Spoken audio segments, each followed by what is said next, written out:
OK，好的，欢迎大家来到我们这一次，这已经是第4节课了，然后我们很快就要迎来最后一节课了，很难过，但是 at the same time，这学期学的内容太 dense 了。先介绍一下我们的组织，大家应该都挺了解的吧？今年比较大的活动就是我们的骄傲节活动，和一些庆祝。马上有个年会在9月6号，然后 keynote speaker 是 Professor Tony Barlow 教授，中国历史系的。然后，之后也会有每一个社群的 leader 来 present 今年做的一些 projects，会比较有趣，然后是一个非常 interactive 的年会，所以大家就可以一起来多认识新的朋友，然后看看有什么想法和想一起做的事情。大家可以加一下我们的 Instagram，因为微信大家懂的就经常容易消失。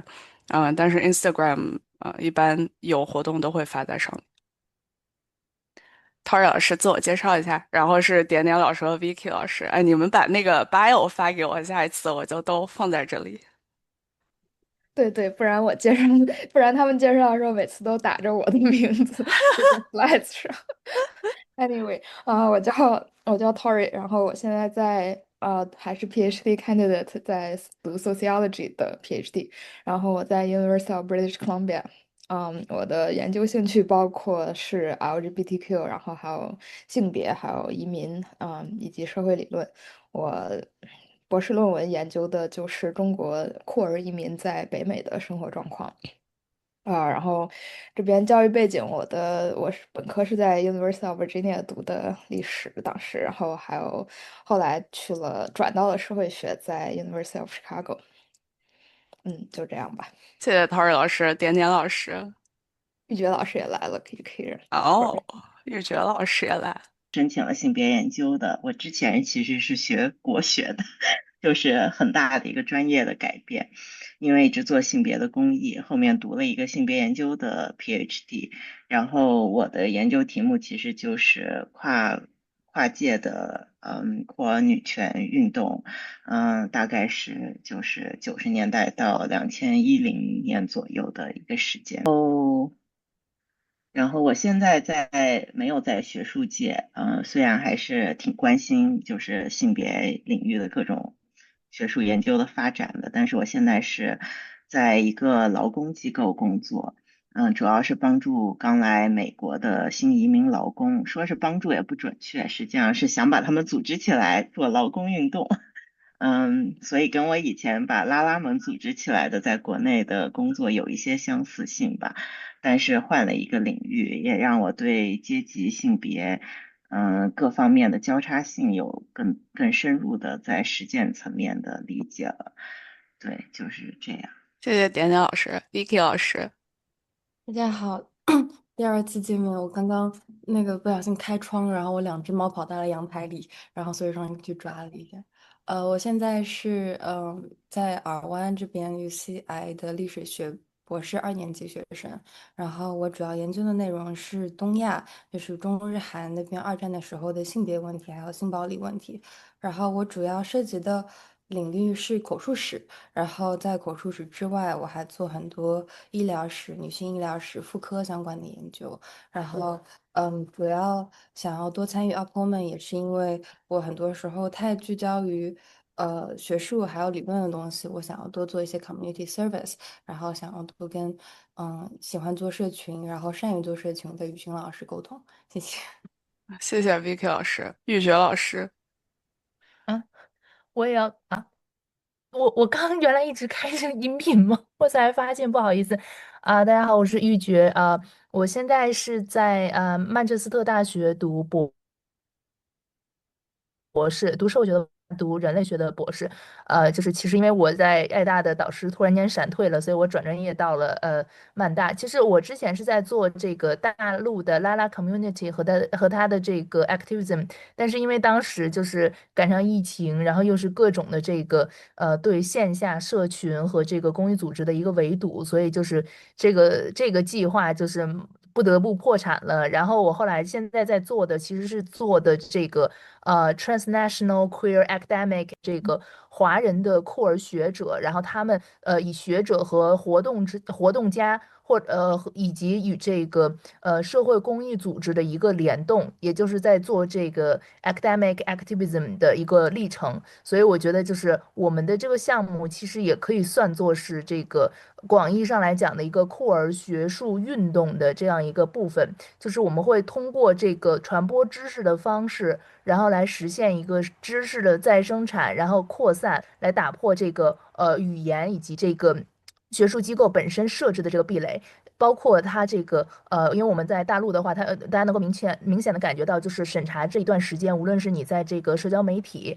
大众媒体，还是在这个教育机构、学术机构里面，包括所有的正规出版物，都在对这个涉及性别方面这一部分在收紧这个审查的力度，以及有很多的这种恐同的教材和恐同的这种言论，它都在这个教育机构和学术机构中非常的普遍。所以我觉得我们这种的就是线上的开放式的这种性别的讲座，本身也是对于这样的一个限制的一个冲击和挑战。谢谢玉娟老师。大家有没有谁想自我介绍的？欢迎，不能每次都是这几个人介绍，大我家想介绍的都可以一起。我介绍一下，我是那个Jazz。我感觉我参加了第一期和第二期的 seminar，然后就消失了一段时间，然后就是今天又回来听后面的 seminar。然后我想一下，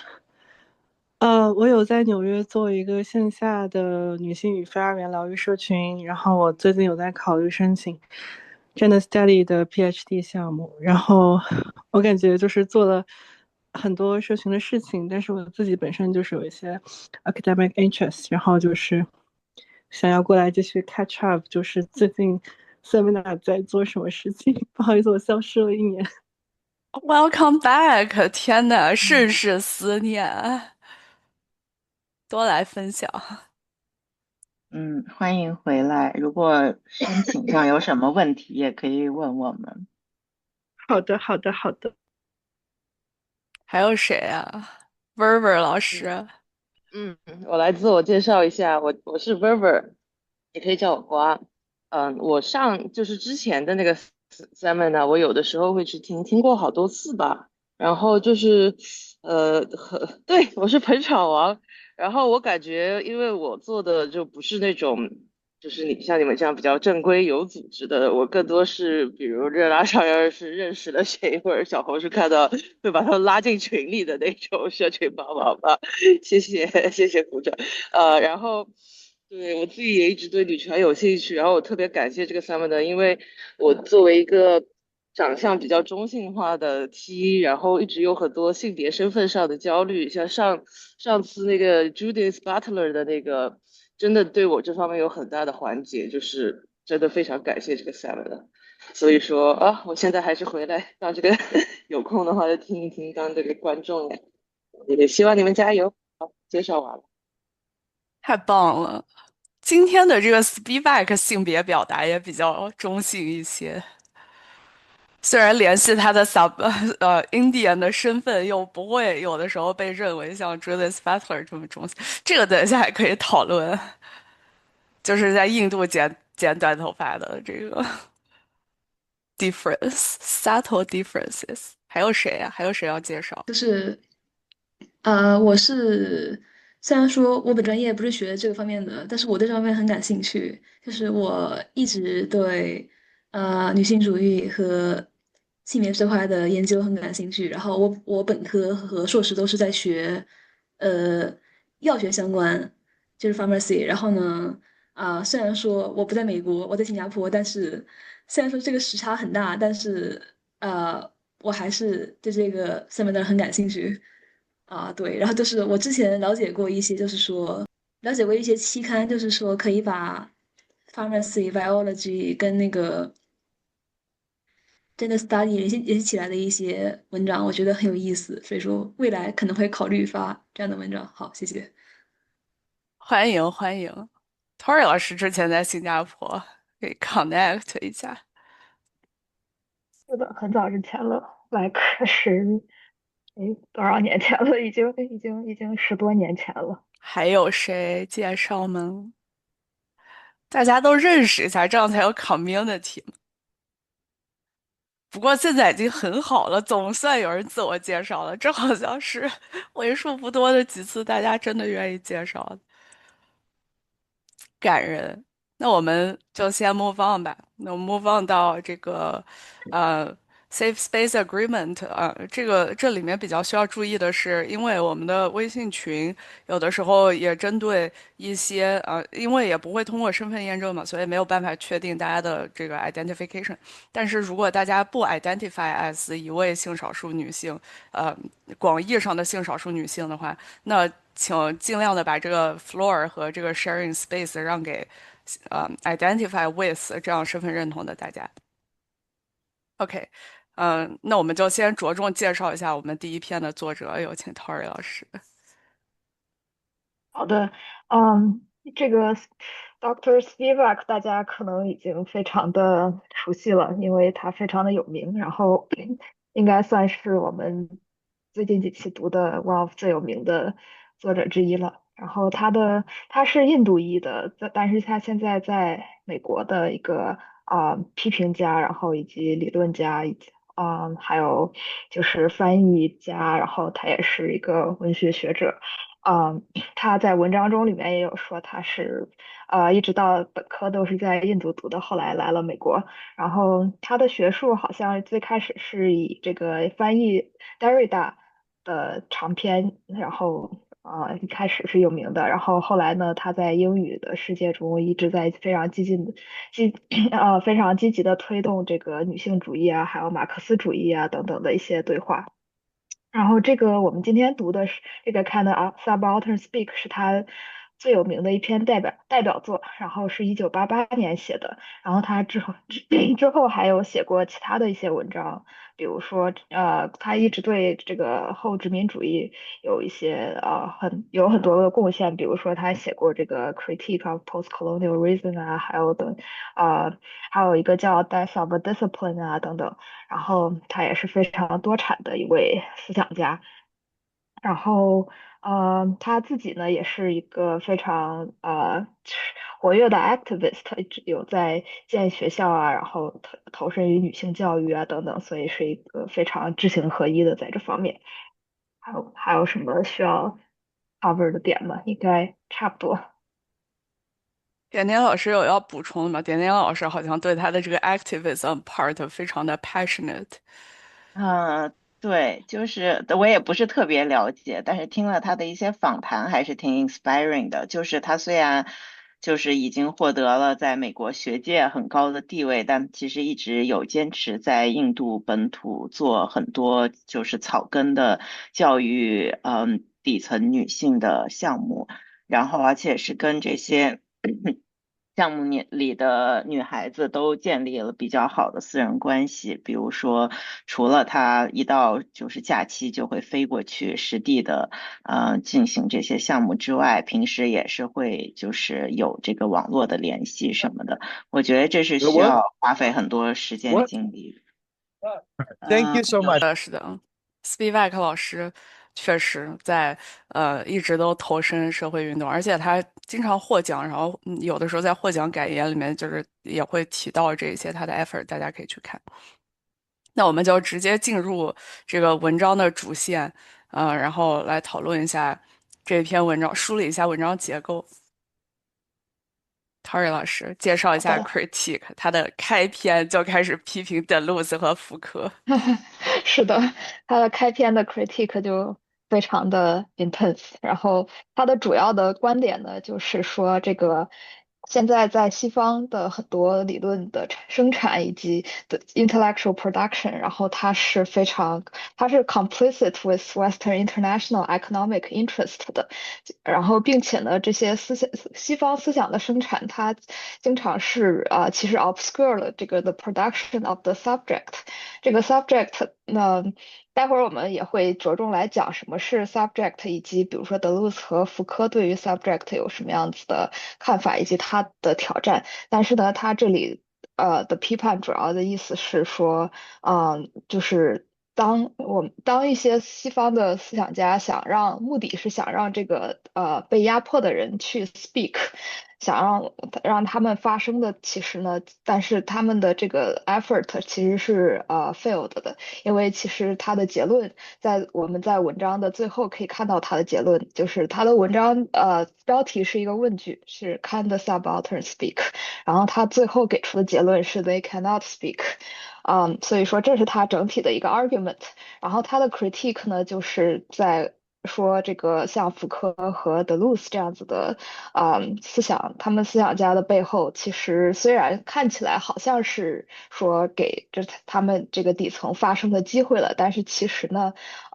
他们没有看到说这个 ideology 的作用，然后因为没有看到 ideology 的作用，所以把自己在这个思想生产的过程中的这个 active 的一个 production 的 role 给 obscure 了，所以他们就是没有足够的 theorize 自己的作用，自己作为一个 intellectual，作为一个 Western intellectual，在这个思想体系啊、意识形态等等背后的推动作用，所以这是他们的一个值得 critique 的地方。所以说，嗯，他的他的目的也是说，想要更好的去理解说这个 Western subject 是怎么被产生的，以及 the Third World subject 是怎么 represented within the Western discourse 的。这会儿现在都是比较 abstract 的这些 argument，待会儿我们会举更详细的例子。然后这个文章中在第二部分也是会通过印度的一些殖民法，然后给大家来说明说这个是。为什么说这个 the subaltern cannot speak？尤其是他举了一些印度女性的例子来说的。这点可能大家需要追溯一下历史，就是在历史上可能还没有现在那么好的社会环境，大家当时对 subaltern 的关注也完全不如现在这么多。然后有两位西方哲学家展开这样的讨论，和现在的社会环境还是很不一样的，是不是，陶瑞老师？是的，现在这篇文章是1988年写的，现在已经是2025年，所以基本上已经是快40年前了。所以说在他写的过程，在他写过之后呢，这个 subaltern 这个概念也逐渐的变得更加的 popular 了，然后并且大家对此有了更多的深刻的反思。然后现在在很多文章中，作者也都会反思自己的 positionality，尤其是在一些社会学啊，然后 anthropology 等等这些学科，然后都会对就是这个 knowledge production 的过程需要有更深的反思，需要说作者在这个过程中起了什么样的作用。所以说他的理论在当时可能大家还没有足够的意识到这个就是作者在这个思想的产生中起了什么 active 的作用，所以说他这篇文章也是非常影响深远。现在这个已经成为了学术中一个，虽然每个人做的程度不一样吧，但是至少成为了一个大家都比较共识的一个需要的一个好的学术应该有的一个 standard。记得当时在文章里面，Deleuze 和福柯，他在批判 Deleuze 和福柯那篇文章嘛，然后这篇文章里面，Deleuze 和福柯就提到了说，这个 representation 的问题，然后我们可以直接在下面讲一下这个 representation。但是在 Deleuze 和福柯他们讲了一个很重要的一点，也是 Spivak 批判的，就是他们觉得。德鲁兹和福柯觉得不能有政治代表来代表人民，人民应该为自己说话。然后他们可能在当时的历史环境里面举的例子就是什么斯大林啊、列宁啊，然后导致了一些humanitarian crisis 或者毛有的时候，然后所以他们就可能想要批判的是那一部分，然后 Spivak 就 speak to 他们这样的批判，然后来讨论一些 representation。在开始讨论 representation 之前，我们也可以先介绍一下 terms，这些都是文章里面经常出现的，如果大家还不是很熟悉的话。首先第一个 term 也是标题里出现的这个文章里边的关键词 subaltern，什么是 subaltern？用中文翻译出来也就是庶民。然后subaltern 的意思就是一些我们传统意义上理解为没有什么权利的人，比如说这个在工厂工作的女工啊，或者是就是非统治阶级，然后甚至是这种在可能不仅仅是最被 oppressed 的那群人，比如说在文章中他也说了，这些就是中层在印度的殖民主义的环境下，就是除了最精英阶级的那部分人，除了英国殖民统治者和印度当地的这个精英之外，其他的都可以被称为是subaltern，因为他们没有足够的话语权，也没有足够的就是社会经济资源。所以说我们可以这样理解这个关键词。然后，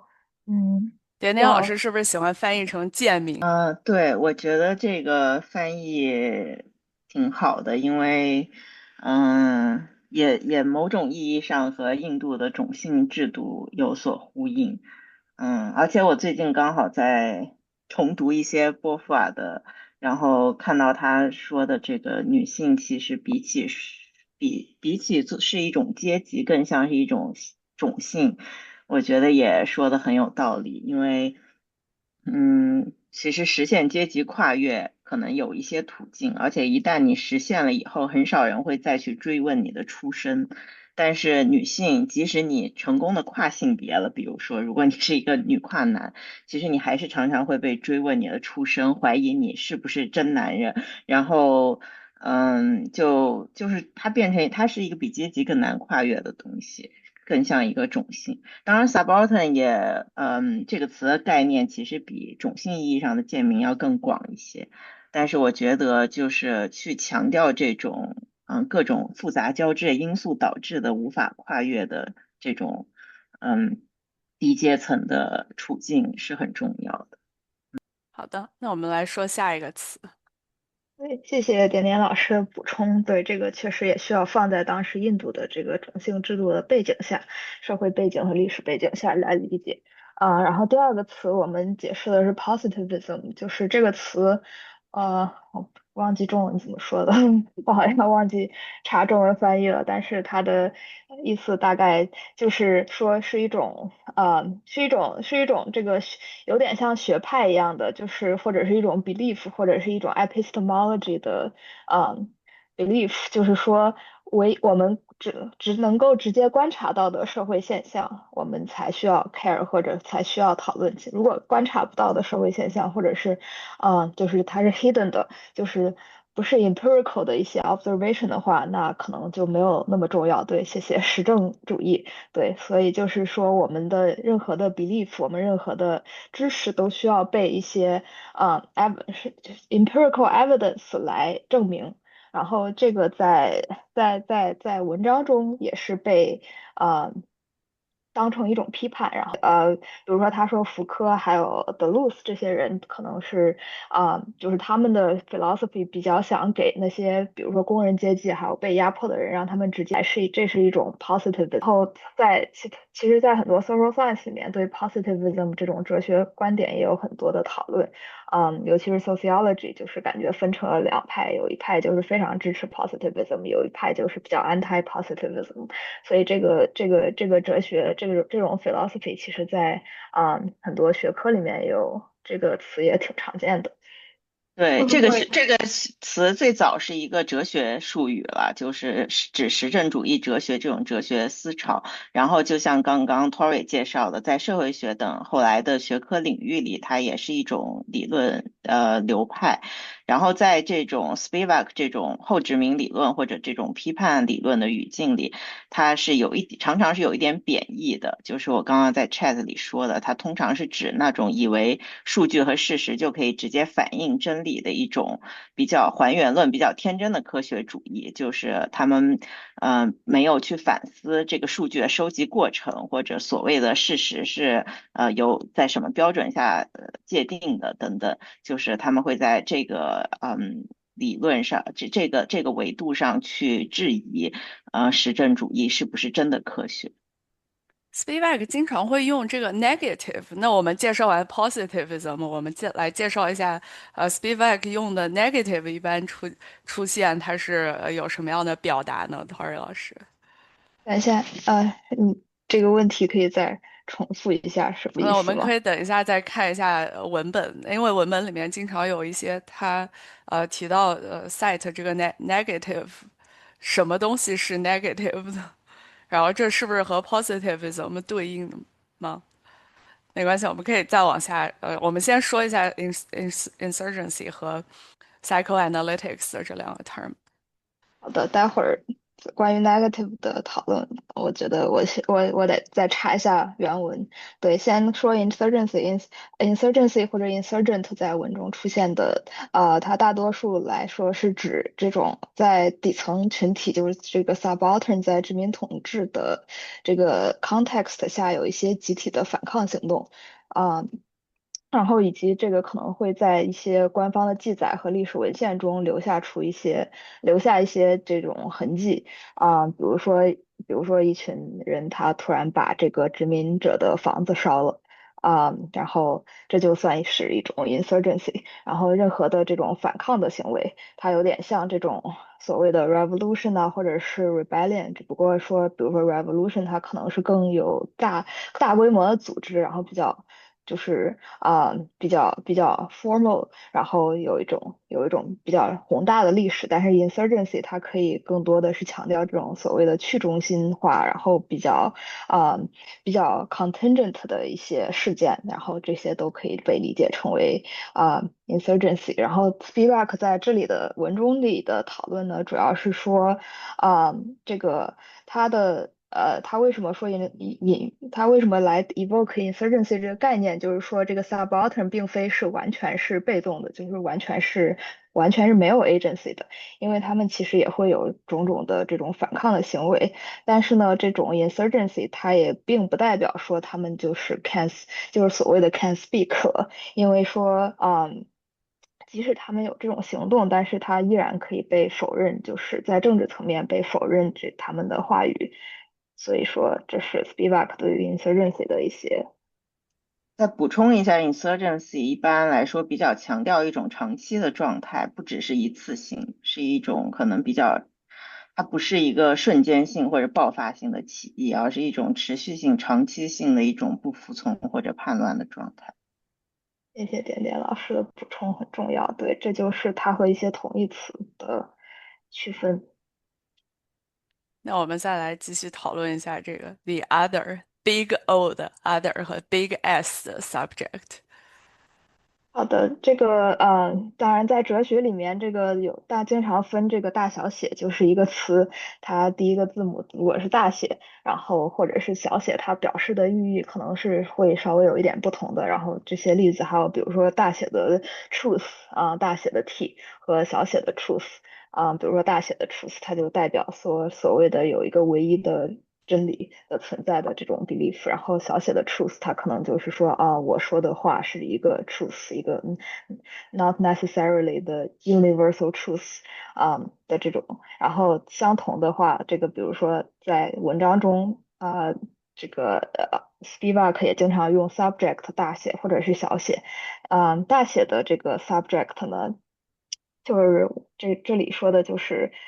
更多的是一种就是西方，而且它主要是把它更多的理解为在西方或者是欧洲的这个 context 下作为一个普遍的主体的这么一个概念，然后就是它 assume 说这个视角是比较中立的，然后没有，是不被地理位置限制的。然后它是所谓的一个有点像上帝视角的这么一个大的 subject 的主体性。然后当然 Spivak 对此有很多的 challenge。然后呢，这个小写的 subject 就像哲学里对大小写的区分一样，就是它更多的可能是嗯没有说这么的没有说这么的 coherent，然后它可以是稍微有一点分裂或者是不连贯的，然后更多的有点每次我们看到小写的时候，就是更多的像我们日常口语中所说的 subject 或者是 truth 或者是 other 的这种用法，然后大写的它更多的指的是一种稍微绝对一点的概念。然后这个the other 就是他者，就是我们如果自己作为一个 subject 的话，那经常就会有他者的存在和 subject 是区分开来的。就是有点像 us versus them 这样子，就像西方殖民主义它第一次见到这个indigenous 的话，他就会觉得对方是 the other，然后是一个所谓的跟他们是对立的一个，经常是一种对立的关系。然后殖民主义和他者这个是一个非常常见的一个关系。嗯，萨特说的他者即地狱的他者是 the big O 的 other 吗？点点老师点头。我他原话是 How is the other people 有 people 吗？这个还是对，好像是 the big O，所以他者在 一个 subaltern 的语境 generalized。下，代表的是他者 as 一个 group，但是在 psychoanalytics 的时候，也可以代表的是，就是你就是我的他者，因为我是 subject，然后你就是 the other，或者 anybody else 都可以是 the 对，other。感觉 psychoanalytic 里面任何不是我的啊、都是 the other，他们的用法还是会稍微有一点不一样。然后在这个文章中里面，更多的是在殖民主义的里面，就是 subject 更多的这个大写的 subject 和大写的 other，更多的是殖民和被殖民的一个。这很有意思。我们看到 Spivak 它解释的这些 term 的 definition 并不是非常多，就它里面经常 throw in 一些 terms，但是没有非常具体的 definition，这可能也是大家在读的时候有一些 struggle 的一部分原因。我想稍微补充一下这个萨特的部分，就是，萨特那个戏剧里说的地狱就是他人，他指的这个他人，我刚刚虽然点头了，但并不是说这个他人指的是 the other，正相反，它指的是当存在他人的时候，我们会变成 the other，就是在他人的凝视中，我们被客体化了。变成了一个互为被看作了一互为个固他者。定的形象，对，所以就是他人指的是不仅指的是我们看他人觉得是客体，而且也指的是当他人存在的时候，我们会意识到我们在他人眼光中成为客体，我们在他人眼光中被钉死的是成为了一个固定形象的这种处境被认为是地狱式的，所以就是他其实是在这个意义上说的。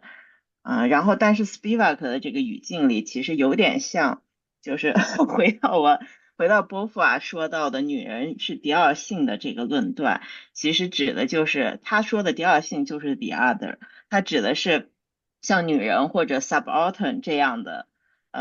处境是被规定为 the other 的处境。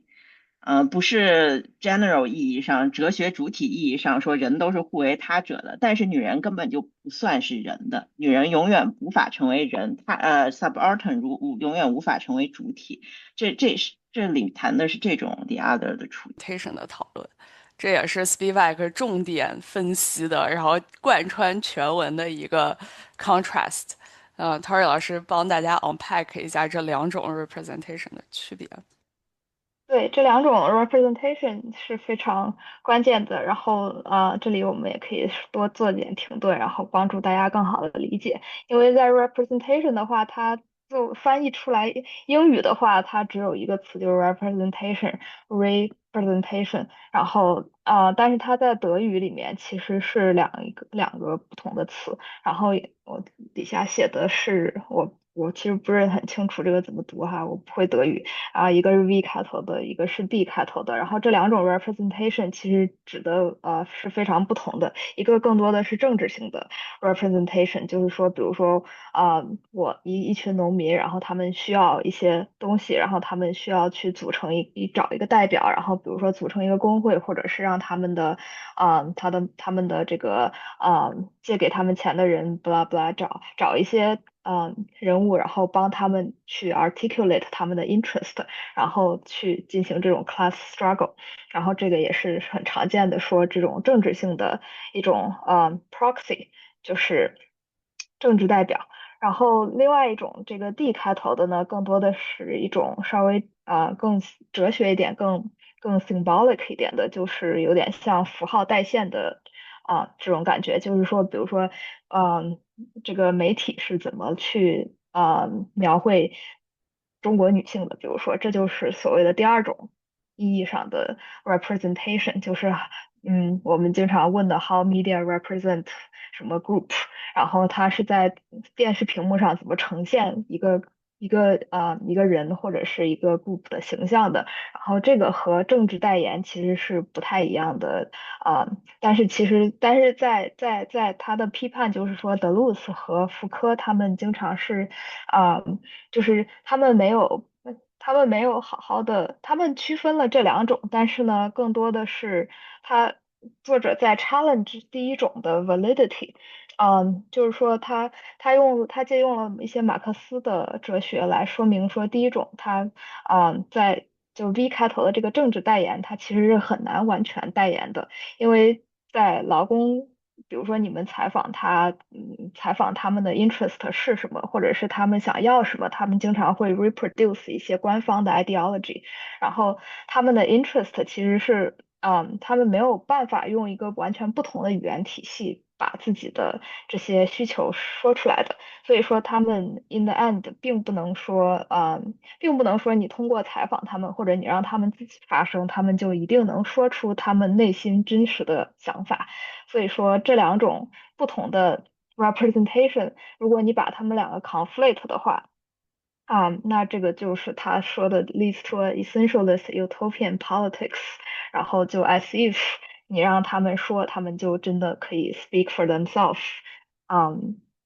对，这里可以先停顿一下，但是这是他主要的关于对于 representation 的一个 argument，借用马克思主义的哲学来去更好的区分这两种。要不要举一些例子？比如说，当时在工人阶级大联盟的时候，然后大家选出了列宁、斯大林这样的嗯政治领袖，这就算是这个 V 开头的 representation。然后 anything symbolic，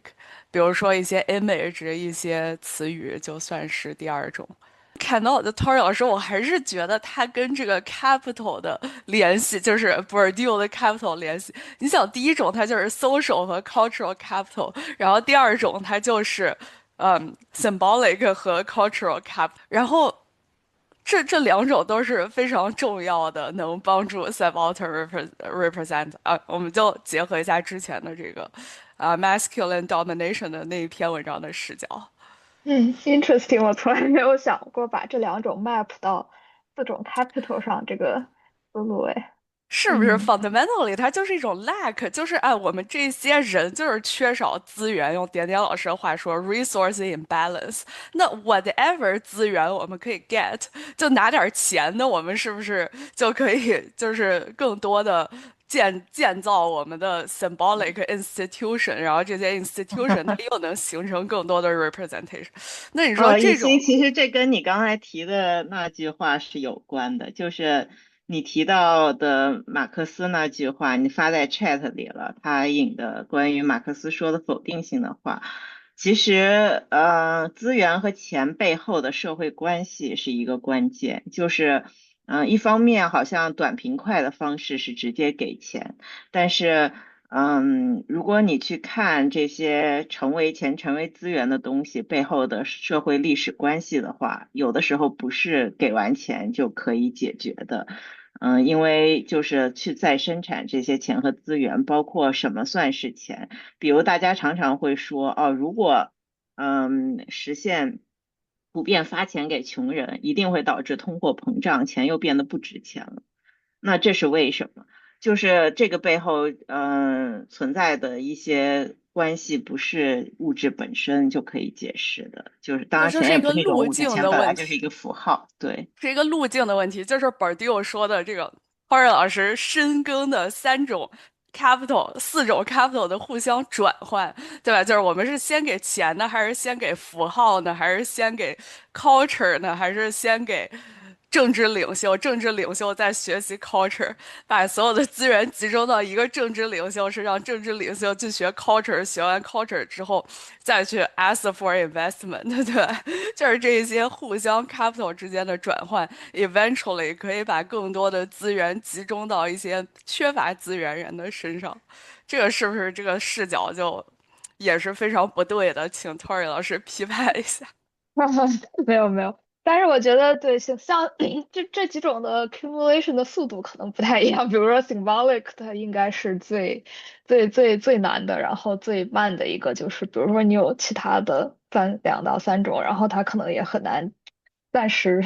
转化为 symbolic。然后，对，以及你刚才说的把这2种 map 到4种 capital 上，我觉得挺有意思的。但其实第一种政治代言，它也可以被 map 到 culture。是吧？因为比如说你没有好的词汇，你没有受过这个教育，你只看比如说新闻联播的话，那你就只能重复新闻联播里面的话，然后那你自然就是这个词汇就是被是不是？它限制了，所以说你那政治就领袖他也得有第二种 representation，对吧？政治领袖就选了一个人，他还得去学第二种，或者 somehow 知道第二种之后，再用第二种衍生出新的第二种的，然后再去。，Yeah，我觉得肯定都是要2种同时并用的。第二种其实是一个非常好的操纵的方法，比如说把一些政治领袖画成一些形象啊，或者是有一些嗯什么嗯，红宝书，红宝书什么主席诗词，让大家一啊，背，觉得哦，太带劲了，我们都要去选政治领袖，然后都要去 subaltern，就开始有自己的 language。或者早年期的什么习大大和彭妈妈这种非常平平易近人的，然后亲切的这种国父国母的形象，感觉也都是第二种的非常典型的。Anyway，扯远了。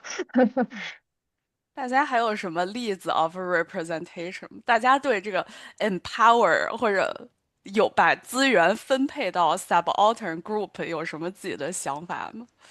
其实有很多 debate，什么给更多的钱呀，给更多的教育啊，或者就是写更多嗯。的书啊，然后大家的 approach 非常不一样。还有什么邓小平说的什么，先让一部分人富起来，再带动更多的人富啊，太多了。我看到，其实我感觉雨欣你的观点常常非常有启发性，就是我感觉你是在以一个工程师很关注如何解决问题的思路，然后可以造成一些跨学科的这个流动。因为其实 Spivak 这篇文章，他在的学术脉络是有点哲学的，有点就是去讨论那种结构性的比较抽象的东西，而不是特别的具体。但是可能布尔迪厄那种社会学的，他会稍微更具体一点，去谈论资源与权力的不平等分布，而不是 Spivak 那种什么意义生产、话语建构的那种层次。但是你其实把这二者联系起来，而且就是在想，是不是比如说，是不是底层人无法。就是在这种文化的层面被再现，是因为他们缺乏文化资源。但我觉得就是，这肯定是一方面，而且这个联系很有意思，包括可以直接指向我们可以做些什么的一个探讨。不过我觉得 Spivak 就是不只是在说底层缺少文化资本。当然他自己也一直在做，就这肯定是一部分，包括他去为印度的底层提供教育，也是一种就是增加他们文化资本的这个方式。但我觉得他这里面其实还有一点是在说，即使他们获得了一些文化资本，能说一些语言，这种话语会经过话语体系的再现，会被重写和误读。这个我们在看最后那个例子的时候，包括去看这个寡妇殉葬的例子的时候，其实就能看出来。就是即使他们突然受到了教育，能够去表达自己了，但是他们所表达的内容很可能会被社会殖民的结构，或者会被民族主义叙事的结构，反正会被一种就是主流的框架，可能会把他们的行动，会把他们说的话解读成别的意思。就是我觉得这个困境是比缺乏文化资本要更深层的一些，就是关于话语结构的困境吧。那这不就跟我们的酷儿文化联系起来了吗？对吧？就是这个主流太 normative 了，我们就得 queer world making。我觉嗯。得这就是 Spivak 为什么也应该来加入我们 queer woman 群体的原因。哎，我觉得这些都联系上了。那它解构，那库尔文化就是要解构我们，就是要重新建构我们自己的世界秩序。我觉得太棒了。我觉得就凭这一点，咱们就应该把 Spivak 请来给大家做 seminar，让他聊一聊 queer culture。哎，我看玉珏老师讲那个祖国爸爸跟祖国妈妈的区别，玉珏老师开麦聊聊呀。嗯啊，没有，就是刚刚雨欣不是举了那个习大大彭妈妈那个例子嘛？其实就是跟我们之前有讲的，就是也是头儿老师讲的那个dreadful desires，然后是 the uses of love in neoliberal China 就那个，其实也是其实有联动起来，它这种。就是象征性的一个意义，它为什么就是你的 state 它就是一定要以一个父亲的形象出现，然后为什么你的这个祖国、你的土地、你的故土家园会变成一个 mother 的这个形象？那其实都是还蛮有这种性别化的符号在里面的。其实包括就是它不只是中国是这样子，但是比如说像它土耳其，它其实也会就是以这样的一个比喻的形式来存在的。一方面的话，因为他们土耳其的话，就是它之前它已经是本来是凯末尔的时候，它已经慢慢的世俗化，但是现在它又变成了一个非常的政教合一的国家。那在这样一个氛围里面呢，他们就会去强调这个 father state and motherland 这样一个联动，就是 father state 它会要求你，比如说你要对这个保持绝对的忠诚啊，那你必须因为你要对你的父亲要有这样的敬佩之情。然后呢，你要去尊重你的父亲，服从你的父亲。那你对这个 state 你要持同样的感情，这是一个 father state 的比喻的作用。但同时呢，你要对你的这个故土、你的家园要生活，你的这个根在这里，你不能走，所以你要用这个 motherland 来，就相当于我们一说这种情感上的一种绑架。所以说它其实是一个双管齐下的，这也是为什么就是它这种的象征和比喻，它是有一定的意义在里面的。而同时呢，它也是跟这个他们理想中的国民性别形象联系起来了。就大概补充这一点。太重要了，谢谢玉珏老师的补充。咱们能看得出来，这些 representation 都是非常重要的。Spivak 可能就想说这一点。好的，那我们继续往下看。我下面，哎，您说。好，那我说就是，就是不是 Trump 他也在 Trump 和那个 Elon Musk 要做美国的爸爸嘛？然后，但是我想分享一个，我最近就是逛公园逛出了 Inside，就是有一个姐们儿她在那个华盛顿公园卖那个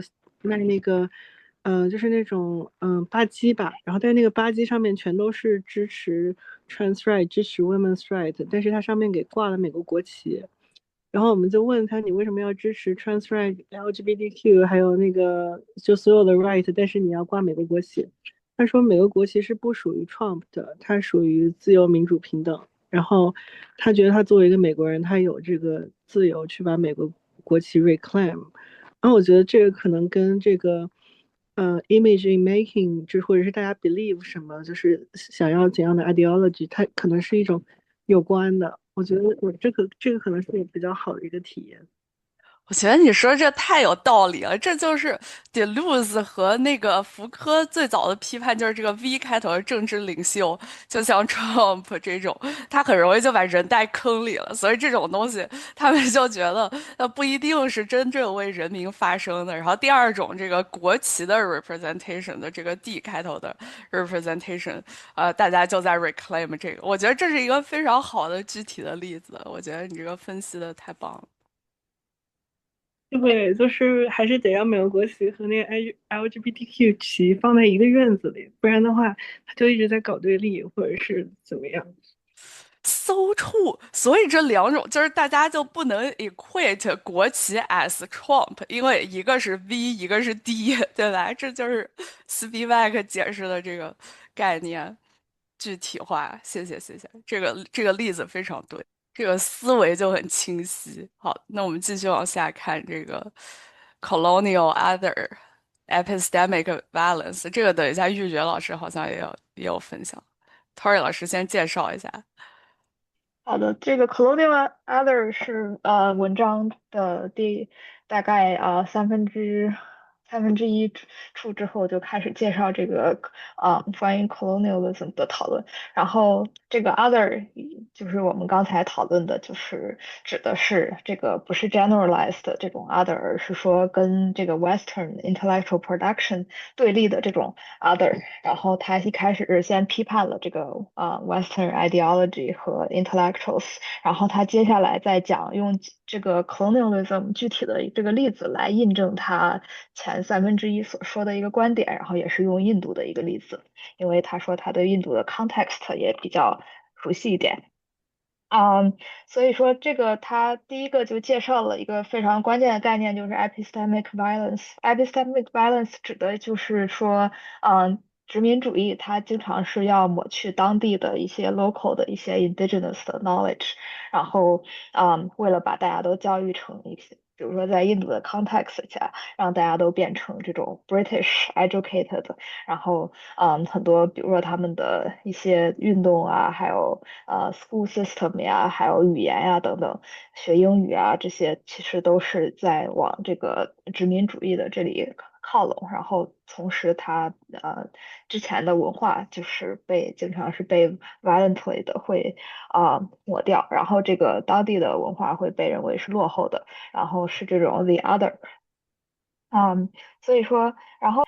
他这里举的是这个关于 Hindu law 的一个对 Hindu law 的修改，就是一开始当这个英国殖民者刚进入印度的时候，他们是把这个种姓的制度加强了，就是这样更利于他们的统治。然后把婆罗门呀是放在一个统治者的位置，然后这也是提高了这个当地的 intellectual 当地的精英的一个统治者的位置，然后他们跟 British 都是这个的 elite，然后 versus 其他的就是 the subaltern。然后与此在这个制度的改革的同时，也有一个教育的改革。这个教育的改革为了的是这个产生一个a class of persons Indian in blood and color, but English in taste, in opinions, in moral and in intellect，就是相当于一个印度的外表，它这个是没有办法改变的，但是它的内核其实是英国人。但是呢，这个导致的一个结果就是说，当地的一些精英阶层，它其实也非常内化了，然后并且再生产了这个英国殖民主义者的这个世界观和价值观，然后它可能更靠拢的，它的利益啊等等更靠拢的是英国的殖民者，然后它也更偏向于英国殖民者，与其说跟他们本国人民、本国更受压迫的人民站在一起。所以说他是介绍了当时英国的这么一个殖民主义者的背景，来介绍这个 the other 和the other 是怎么产生的，并且有什么样的 violence。这里可以先听一下哎，想这个请问 Q 一下 那个 Vicky 历史。老师吧，Vicky 老师是学中国历史的嘛？那如果从中国角度来解释这个 epistemic violence 在殖民主义在中国的影响，Vicky 老师会怎么解释？你这个问题问的很好。其实我刚好想要补充的是说，那个 other 还有一点很重要，就是 Edward Said 的 Orientalism，就是那个东方主义。然后他其实前面讲到的 other，其中很重要的一点是说，他就前面 Terry 讲的很好，就是他对 indigenous knowledge 进行了很多的扁平化、erasure，还有挪用。但是一个点就是说，他们是通过对于这些别的人的挪用想象来塑造自己的一个形象。所以说，当Spivak 他在批判福柯啊，他们这些西方学者在塑造一个 other 的时候，也是因为这些西方学派他们的所有的 philosophy 和 representation 都是基于不停的划那个 other，然后通过想象和去appropriate 那个 other 来塑造自己的。所以说，我们觉得很多的 episteme 它本身不但是 silence 了别的群体，其实也可以跟第二本我们要讲的书来讲，不只是给他们造成 invisibilities，而是把他们放在第二个位置上了。所以说在我们在滥用西方的一个 episteme 的同时，我们就肯定会对other 造成一个我们先讲完我们再讲他们，而且我们是高于他们的这样的一个 sequence。然后前面你要讲中国的，其实有个很有意思的书，呃，就是在就是大家都知道东亚病夫嘛，然后其实有一个我忘记那个书叫什么了，然后反正他讲的就是说那个时候西方的医学传教士 medical missionaries 他们是怎么想象中国人的疾病的，然后所以说是通过一个医疗知识，他们把中国人塑造成了本身就是 sick man 还有 infertile woman，就是男人是生着病的，男人是非常阴柔的，男人是生殖器官比较小的，然后女人是不产的，就是所以说在各方面不只是文化 humanities 上面的 knowledge，这是一整个系统的医疗的知识啊，生物上的知识都随着这些而来。哇哦，Vicky 老师补充的太棒了。呃，还想呃邀请大家一起来 brainstorm 一个这样的世界，就假设没有 epistemic balance，因为我们在讨论的时候，我们得举 counter example，不然的话，如果只是 critique，感觉就是失去了一些 praxis value，对吧？那大家一起来建构一个，就是假设，嗯。印度没有被殖民，或者中国没有被殖民，就是一个非常 ideal 的 peace and love 的 development 的 trajectory 是什么样子的？我真想象不出来啊！大家来启发我一下。就是他批判的这个东西，如果不存在，那应该是什么样的？我其实觉得这篇文章的意思就是这些东西不可能不存在，但是我们需要持续的 deal with it，持续的，就是与之也很难说是对抗，因为其实我们都是它的产物，但是去持续的思考其他的可能性吧。你提出的当然也是一个思考的可能性，但是我有点担心你那个表述的方式。好像是在这些东西之前，曾经有一个没有被污染的 peace and love 的土地，后面被这些 epistemic violence 污染了。其实这是 Spivak 要反对的东西，而且正是他所指出的，他觉得就是如果你认为底层人能说话，他们说的就能说出被侵犯之前的 peace and love 的声音，这是很有问题的，因为实际上不能。所以就是我觉得他想说的就是并没有这么一个地方，确实就没有，所有东西都是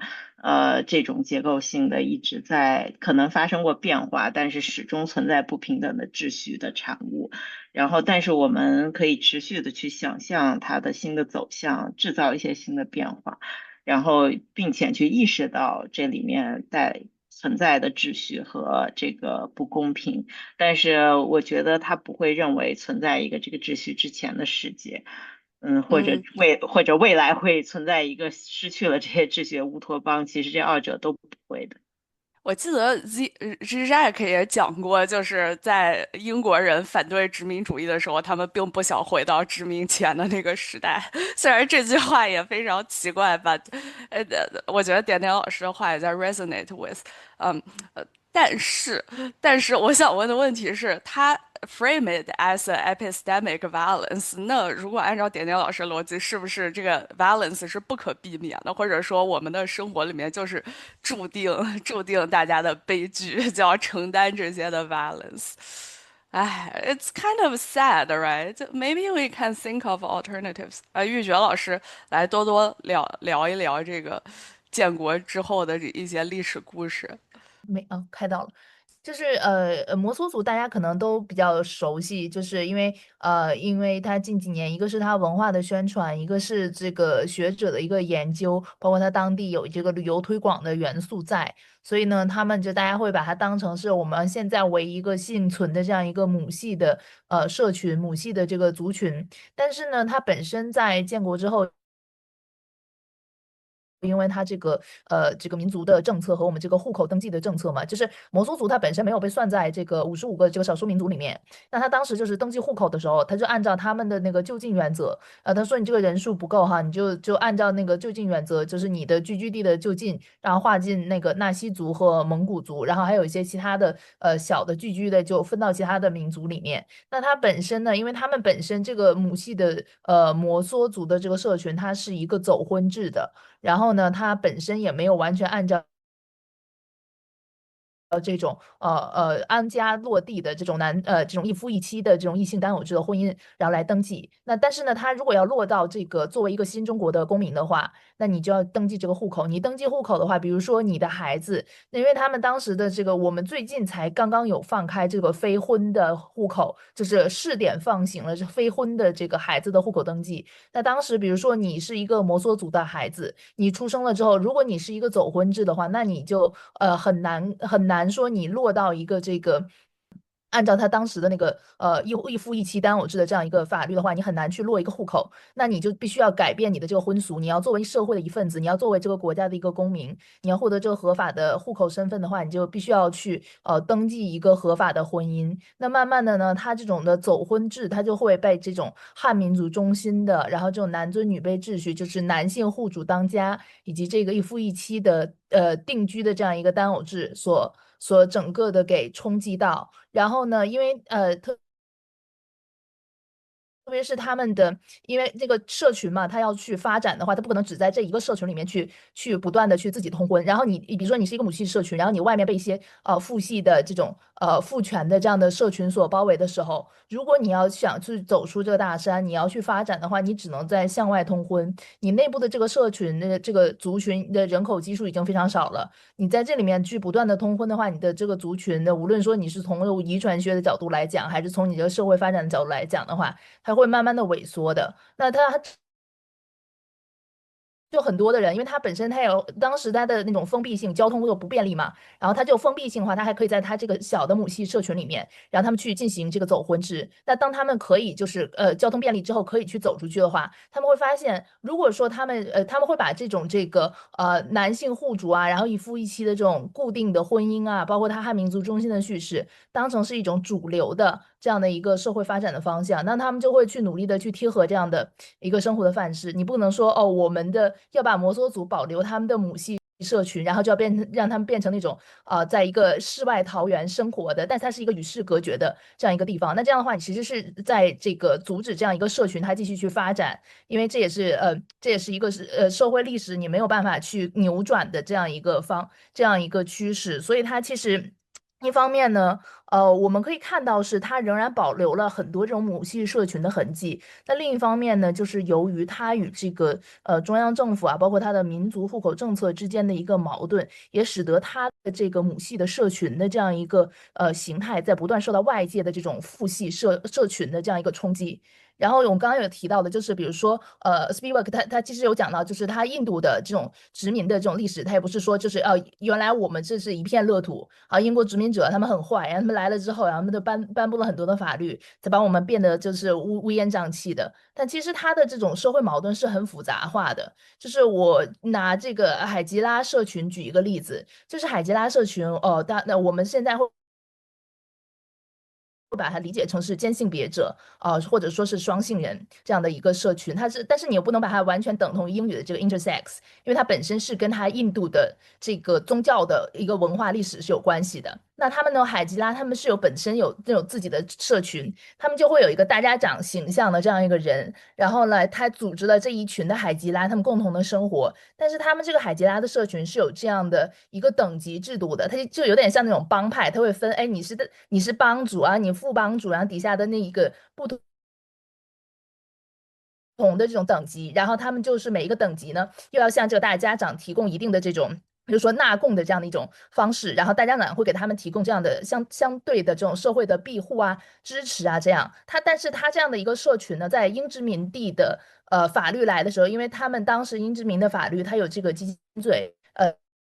他的社群呢，他们长期从事，比如说神职的工作性工作，还有这舞蹈的工作。那他们就是会有一些人，他会跟这个男性会发生的性行为。那当时呢，就是一个是英殖民的法律，他们不承认海吉拉社群他们自我的这个性别的表达和性别的认同，他们就把它按照这个就是解剖学上的，也就是外生殖器，然后来判定哦你的性别是什么。那就是很多的这种海吉拉的社群，就因为他们对于这个同性性行为的一个取缔，然后就导致了整个社群的非法化也就被冲散开了。那当时，但是在英国的殖民法律入侵之前，就是把它彻底非法化之前，就是海基拉社群它本身也因为印度它不同邦之间，比如说有这个性别的矛盾，有这个统治者的矛盾，也有一些宗教的冲突，就比如说他们有伊斯兰教和印度教之间的一个冲突，也会使得海吉拉的社会地位和神职只能受到冲击，而且包括它海吉拉的这个社会，它本身一个社群，它也是一个等级制度的，它不是说一个完全平等的，大家这是什么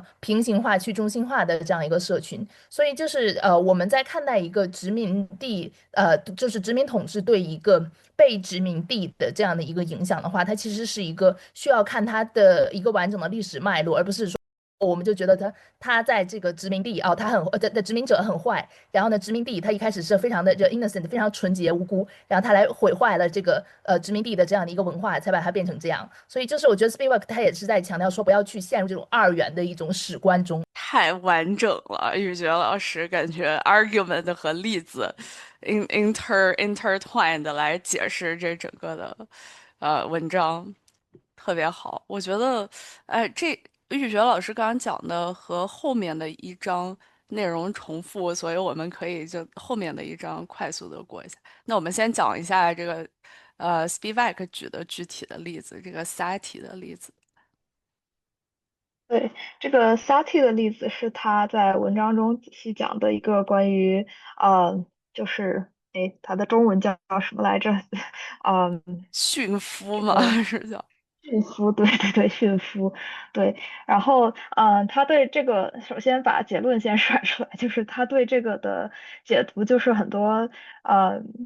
他的对这个的 critique，也就是这个经常他的解读方式经常陷入了一种这个 narrative of white men saving brown women from brown men，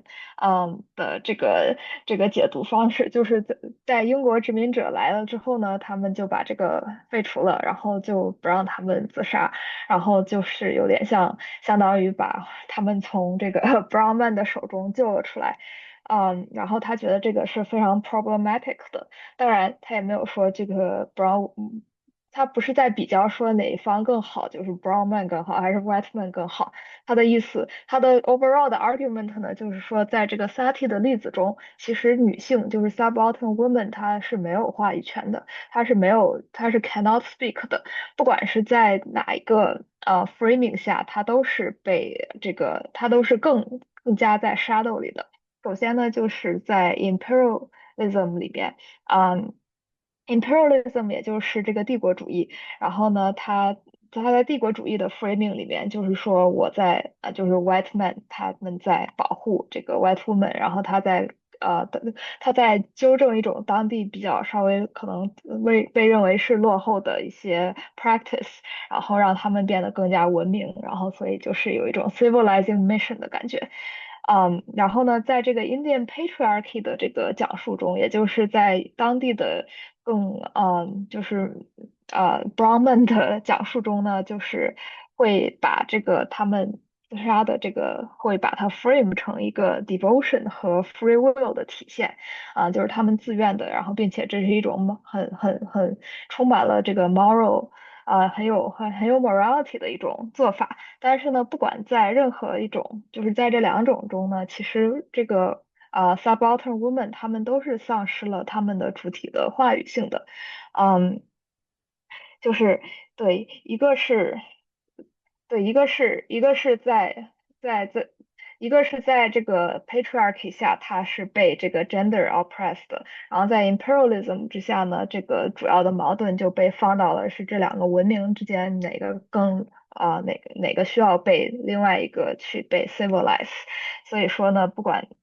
怎么样，这个 subaltern woman 如果说 subaltern cannot speak 的话，那 subaltern woman 她就处于一种 double silence 的状态。所以说，这个不管哪种 ideology，它都没有办法还原这个 subaltern woman 自己的所谓的 freedom，因为他们都其实在任何一种叙事之下，他们都已经提前 assume 或者 define 了这个brown woman 他们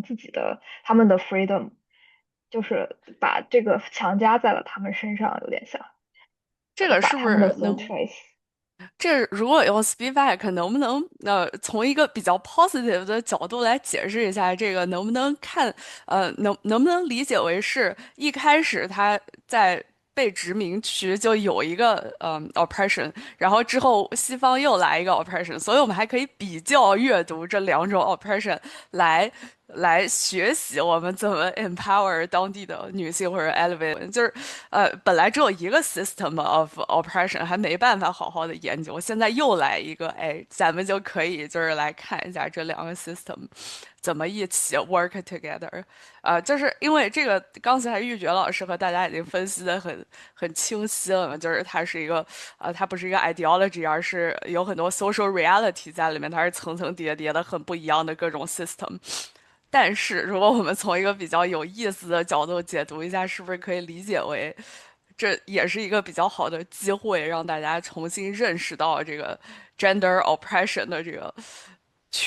全面性，或者它在社会的各个地区有不一样的方式。对，感觉这个其实也跟我们经常说的 intersectionality 的这个概念很有关系，就是它不仅受到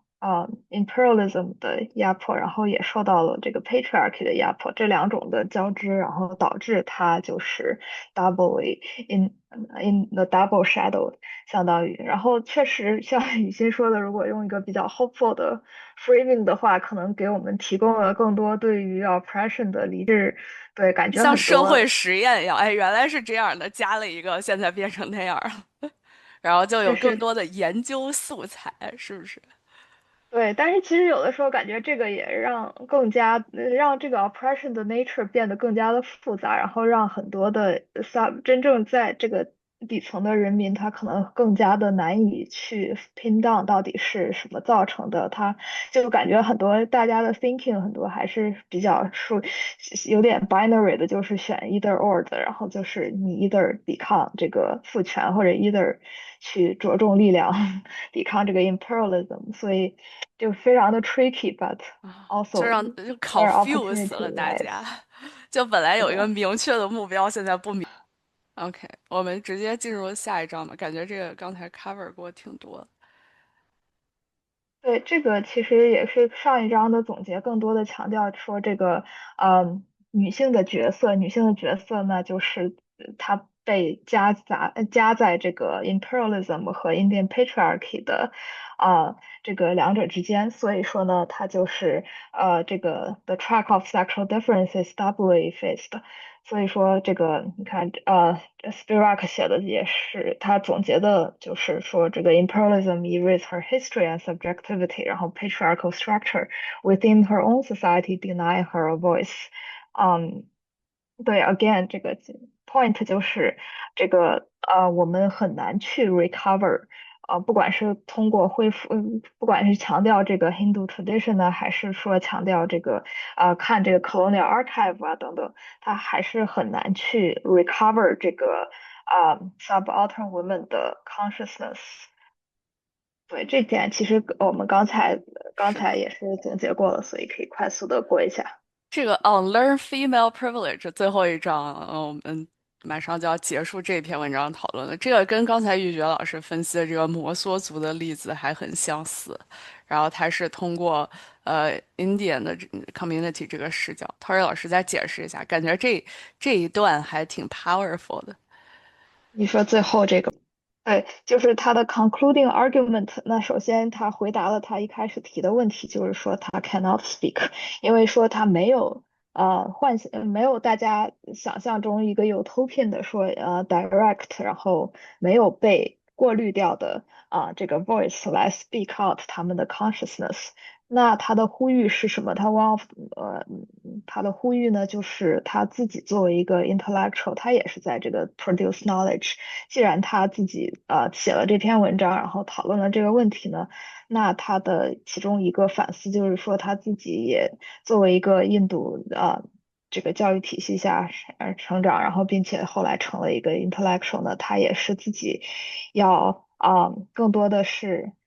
systematically unlearn female privilege，因为他在讲 brown women 的时候，他自己其实他虽然 就是 in terms of 外表或者是种族来说，他确实是 brown woman，但是他确实也不能算是他在严格意义上在分析的这个 subaltern Indian brown woman。嗯，所以说呢，他自己也在去反思他自己的这个 knowledge 的 production 的过程，以及反思什么样的 ideology 来 produce 了这样的 position。所以说，他也呼吁说，所有的学者和所有是想让有这个 intention 让这个底层人民发声的这些人呢，就是好好的去更好的理解说这个发声意味着什么，以及到底谁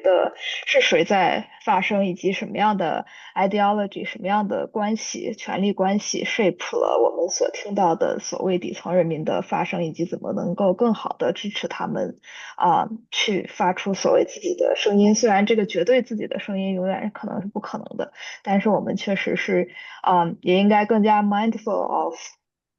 就是这个当然在现在学术界已经被更好的 adopt 了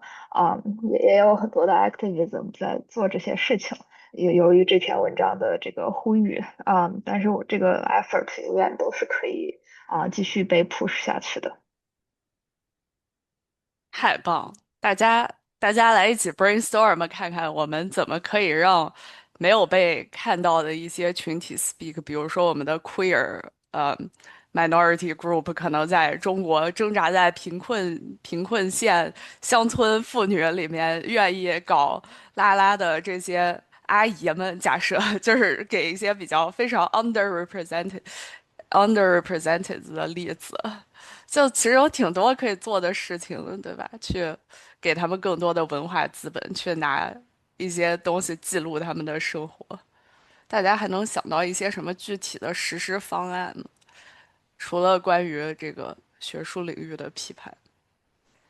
这感觉 application 太多了。点点老师讲讲劳工吧，怎么去更好的 represent 劳工，然后那美国的劳工，比如说和中国的劳工跟越南的劳工跟非洲的劳工，就是有什么样的区别？我可不能代表别的劳工，我知道的只是在美国的华裔劳工这个很小的群体，但是我可以说一下刚刚说的这种，其实 represent 是非常困难的，就是比如说我们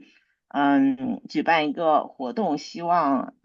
这个移民工能来说出自己的声音，然后比如说我们可能会邀请他们分享一些自己的移民经历，或者邀请他们说一说自己觉得在这个作为打工人最大的一些难处，或者他们就是希望能生活能向什么方向发展，诸如此类的。就是如果我们私下跟他们就是像聊天一样的聊这些问题，其实他们常常会说出一些就是让人觉得就是很有触比如呢？比动的话。如呢？就是私下聊天的时候，就是比如说他们会告诉我们自己经历过的一些暴力和伤害，也会告诉我们，他们他们在工作中会遇到的实际的困难，诸如此类。就私下聊天的时候可能可以这么说，但一旦说邀请他们去分享。然后或者就一旦这个事情变得稍微有点正式，就是说，我们现在有一个小的活动，你可以上台说一说，就说你平时对我们说的那些话就可以。即使我们是这么说的，他们讲话还是会瞬间变得官腔，就是上面就会说一些就是我们都很熟悉的中国的那种领导讲话或者八股文的内容。就是感谢大家在这里齐聚一堂，然后我觉得我们这个小组真的特别的好，然后我们义工需要团结，他们只会翻来覆去说这几句话，不再会说自己真实的一些就是自己的一些经历和个人的感受，而且当然他们说自己的经历和个人感受的时候，也会有很多那种叙事，比如说。一方面，他们前一句话还在跟我们说，其实我们不怕流浪汉，流浪汉有的时候还能帮我们看门，什么诸如此类的。但是下一句话他又会说，其实我觉得，这个警察多了也挺好的，把流浪汉都赶走，诸如此类。就他们有的时候会说很多自相矛盾的话，其中后面就是然后你可以去分辨出哪些话。是一些你可以试着去分辨哪些话是一些真实生活经验的反应，哪一些话又是其实是就是从媒体、从他的舆论环境、从各种方面他学到的，好像应该是这么说的，或者大家都这么说的话，但是这种分辨其实是很困难的，而且其实也带着你的立场和你对他们的解读，所以这个就比如说像我们想要就是避免加深种族歧视，但是他们很多时候就会说，哦，如果我们看到是黑人来店里，我就不会给他们开门。那这种时候怎么既承认他们的恐惧和就是害怕受到暴力伤害的危险，然后又不再去加强这种种族化的叙事，这些交流都是非常困难，然后也需要非常多，就像 Spivak 在这里提到的这种反思的。其实最开始我在课堂上。刚去读美国的性别研究博士，在课堂上读到这篇文章的时候，我觉得这篇文章太抽象了，又是福柯，又是德勒兹，然后又是这乱七八糟的一堆这个对立大词儿，就是让我觉得非常的难以理解。但是我最近为了这个 seminar 重新读这篇文章的时候，其实我可以想到自己工作中的很多例子，然后突然觉得这篇文章实际上是非常实际的。哎，Tory 老师，我突然想到，就是最近在新闻里面看到那个加拿大海滩上，什么有一些印度人在那儿洗澡，然后还有在沙滩里拉屎，然后拉完埋一埋。就我觉得这也是一个体现的，就是回到点点老师的问题啊，就是我想问的还是一个比较 fundamental 的问题，就比如说我们在问劳工，就是他们想做什么的时候，就虽然我跟劳工接触非常不多，但是比如说我在读什么一些书的时候，他们就会讲他们想要赚更多的钱，which makes sense，就是他们需要提高自己的这个生活质量。但是那这个它是不是又被资本主义和 neoliberalism 裹挟了？那就是说这个 system 就是他们的这个 symbolic representation T 的这个 representation，那换句话说，我们都被裹挟了，因为我们就是。但是它又反映了一个我们的 reality，就是我们就是需要钱，不然我们就吃不起饭了，睡不好觉了，然后就是没地儿拉屎，没地儿洗澡，然后在海滩上洗澡还要被本地人说自己没文化什么，就是非常就很 conflicting，对吧？就是 at the same time，我们不愿意就是我们不希望被别人代表，但是就是我觉得，你说。我觉得 back to 点点说的，就是说，第一个就是说大家的表达，我的理解就是说，第一个就是大家的，表达的训练是非常不一样的。第二个就是说，其实我能感觉到，就是在公开去说或者公开去叙事的时候，他会有很大的那个。就是情绪劳动或者恐惧在里面，他就是想要说我自己说的好不好，我自己的 self presentation 是怎样的，他不太能够，他需要做很多的情绪劳动去面对类似的自己不习惯、不熟悉的场合。其实我觉得这个可能就是因为我自己学的是那个 social design，就是这个可能就是表达渠道的设计的问题，就是你的表达渠道设计的是否 inclusive，然后你是否是站在另外一个群体的角度去想这个东西该怎么样去做访谈收集带来，然后去设计等等的。然后还有另外一个关于表达的事情，我不知道大家有没有看到最近的那个 F1新政，就是特朗普要把那个博士的4年，就是那个 F1改成4年一续签，然后还有就是还有就是 CPT 不能再读了，然后不能换专业，不能读二硕，然后这些的，他就有一个公开的 comments，但是公开的 comments 现在才只有800多条，它只有800多条。其实我们现在就可以去写，就是我们这些学了这么多理论基础的人，就可以去写这个政策背后会造成多大的暴力，或者是会造成多大的影响。但是我们就是或者是我看到很好的途径，就是大家都在小红书上号召，就是提供一些怎么样去写评论的。链接什么的，就是说可能，但是底下也会有一些叙事说这个没用啊，然后或者是怎么样，不知道该怎么写啊，然后等等的这种叙事，我觉得我们是否也可以在这件事情上面去做一些实际的尝试？对。什么样的实际的尝试呢？具体讲讲。就是去写评论，就是对这个法案，就是说这个出来之后会造成非常恶劣的影响这件事情去写评论。对，在我们阿布们有一个移民群，移民群里大家分享了很多，就是如何去写评论，然后写评论的模板之类的内容。如关心这件事的朋友都可以去尝试一下。小红书上好像现在也有很多，我看有一些人分享的是小红书上转的，搜一下就可以参与。对。我想跑一下题，然后因为我觉得我们讨论一个很有意思的点，就是说，好像因为是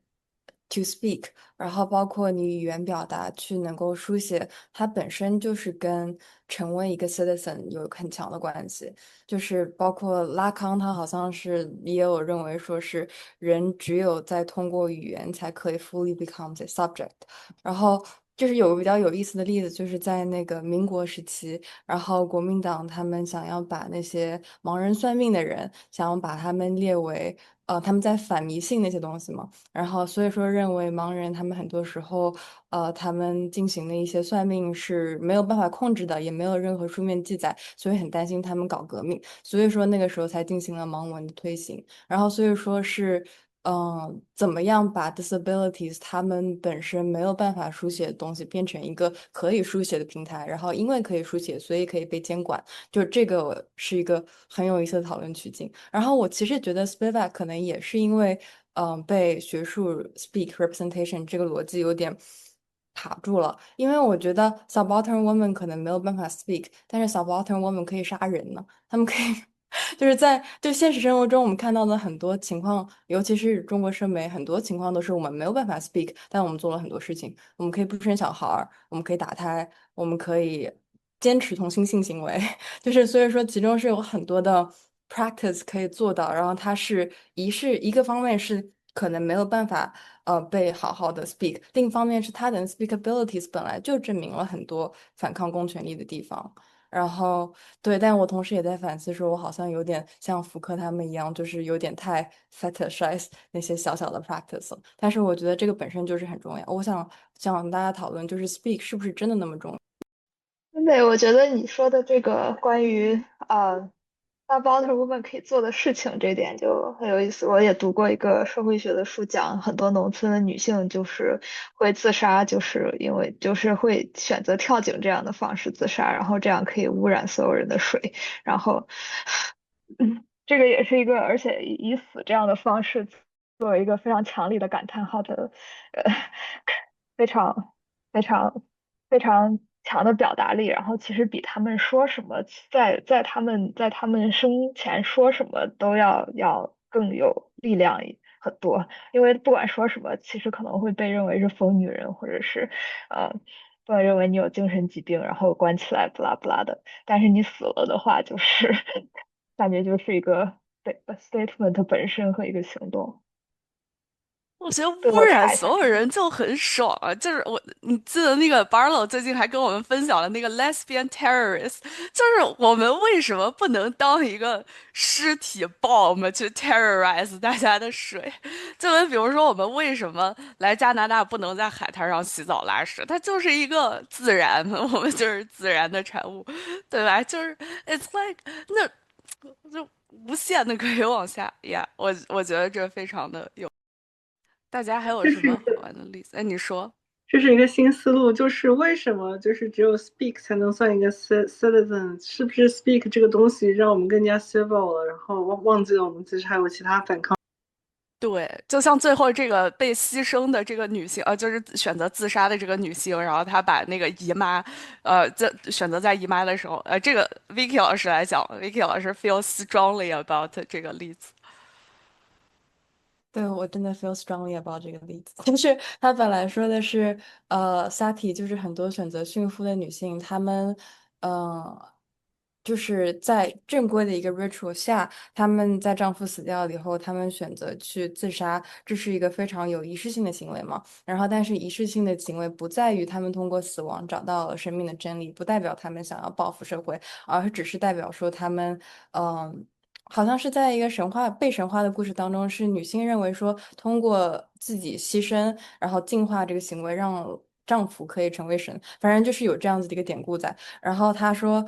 所以说对于这样的一个女性的牺牲品，她们的身体是有很多的要求的，就比如说你要选择去驯服的时候，你不能在月经期间。然后，但是他后来就讲了一个例子，就是 Spivak 最后的一个 ending example，他讲的就是说，一个女性选择在她专门等到了她月经来的时候选择了自杀，然后所以说这样子她的去世。虽然很多人一开始理解成她可能是为情绪世，但是看到她在来月经的时候，就证明了说啊，那她不可能是这样子。所以她用一个自己的 bodily example，她等待到那个日子去抗争了解读被这一种方式解读的可能。然后所以说啊，我觉得哇，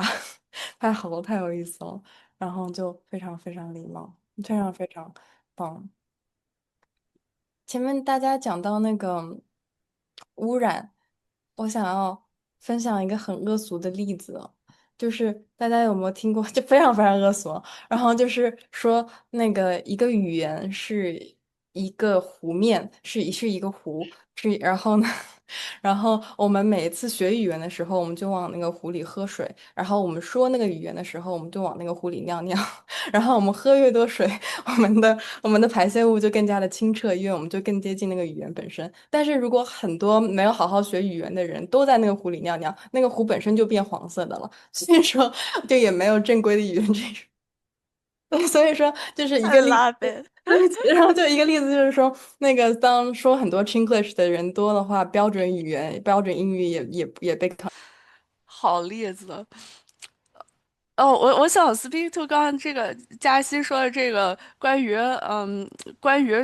就是是不是需要 speak，感觉的，比如说 Tori 老师学移民学的，那就是大家如果不用 speak，可以用脚说话，可以选择用行动说话，可以选择润，对吧？就是大家可以通过表现，通过act also show representation，大家就可以对讨论这个移民上的具体。呃，我们请 Florence 聊一下吧，Florence 这个鲁伊吉的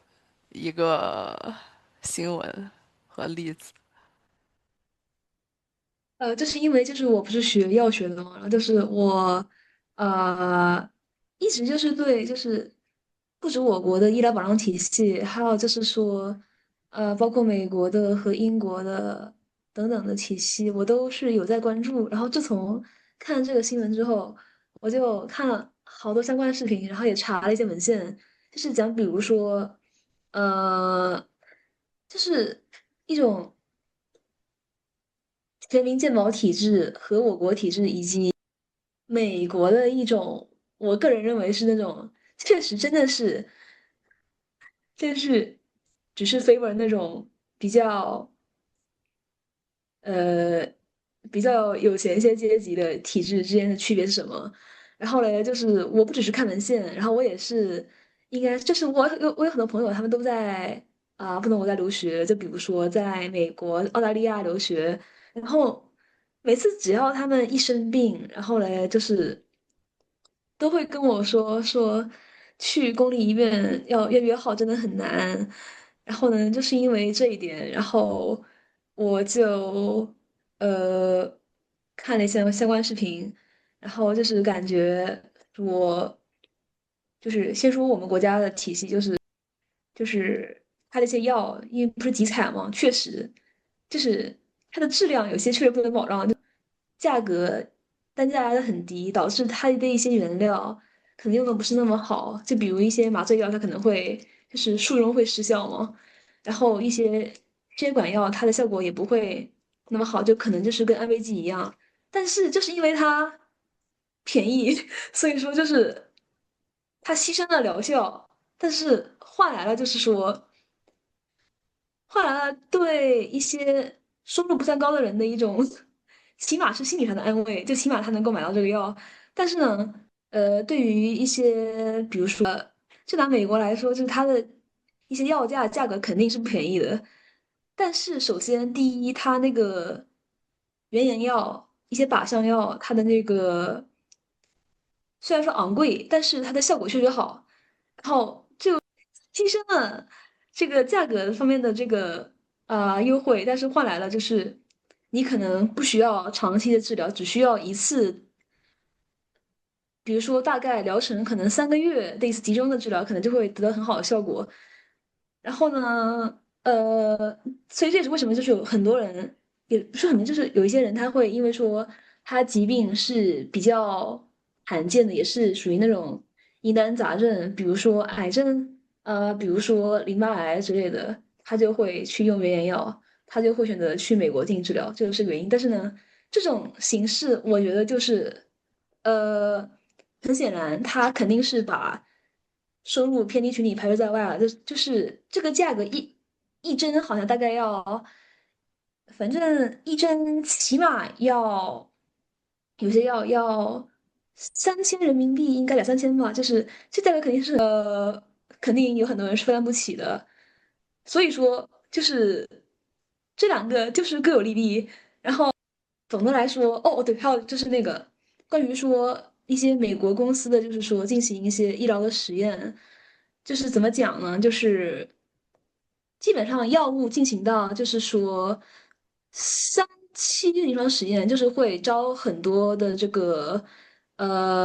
健康的人和患病的这些病人进行那种对照组的实验。好，然后嘞，就是说这个实验。呃，显然他们初衷都是为了说要保证这个，验证这个药物的药效是否是这个达到预期的。但是就是会说有一些这个实验，它就会偏离这个主旨，就是它会去迎合，就他们去迎合一些，比如说他们的一些资金方，就是实验资金方的一些意愿。就是可能他们会选取一些对自己更有利的一些患者的样本，以此来达到所谓效果，甚至有可能会进行那个数据的篡改。就比如说，我忘记是哪公司，好像是辉瑞还是拜耳，忘记了，就是这种比较大的公司，就是会找一些特定的人群来进行特定药物的实验，比如说是那种呃，关于就是说戒缓解或者说戒掉毒瘾的药，或者说是那种就是进行那种性别肯定的药物。然后呢，就是虽然说它的实验结果它显示的是具有显著差异性，就是比安慰剂是有差异性，但就是其实它的样本选择是有偏颇的，而且就是说它有些这个评价标准也是不是那么的合理。所以总的来说就是就是这种想达到医疗真正的公平和合理是真的很难。对，基本就是这样。我们可以看出来它的 representation 的 dimensionality 还是很多的，有什么 legal 的，有 health 的，有 symbolic 的，有竞技的，有很多。就是大家可以平时也去思考一下，在自己的领域有什么样的 representation，然后有什么样的人是没有被 represent 到的。觉得这些都是非常重要的思考。由于我们的时间原因，我们讲女同的时间已经不多了，我们还有20分钟来讨论女同，来吧，我们快速的介绍一下作者。好的，这个作者是这个在新西兰和澳大利亚，现在在澳大利亚的一名性别研究的学者 Jagosi Anna Marie，然后他写了很多关于库尔理论的作品，然后比如说有一本 Introduction to Queer Theory，好像经常是被认为是一个比较适合 beginner 来读的。然后他一生也深耕于这个库尔理论，然后这本书是他讲了很多关于lesbian 和这种 representation 的问题。然后我觉得他讲的这个 topic，他讲的这个主题 visibility 和很多现当代的 LGBTQ politics 非常有关。然后他也帮助我们复习了一些就是上学期讲 queer theory 里面的一些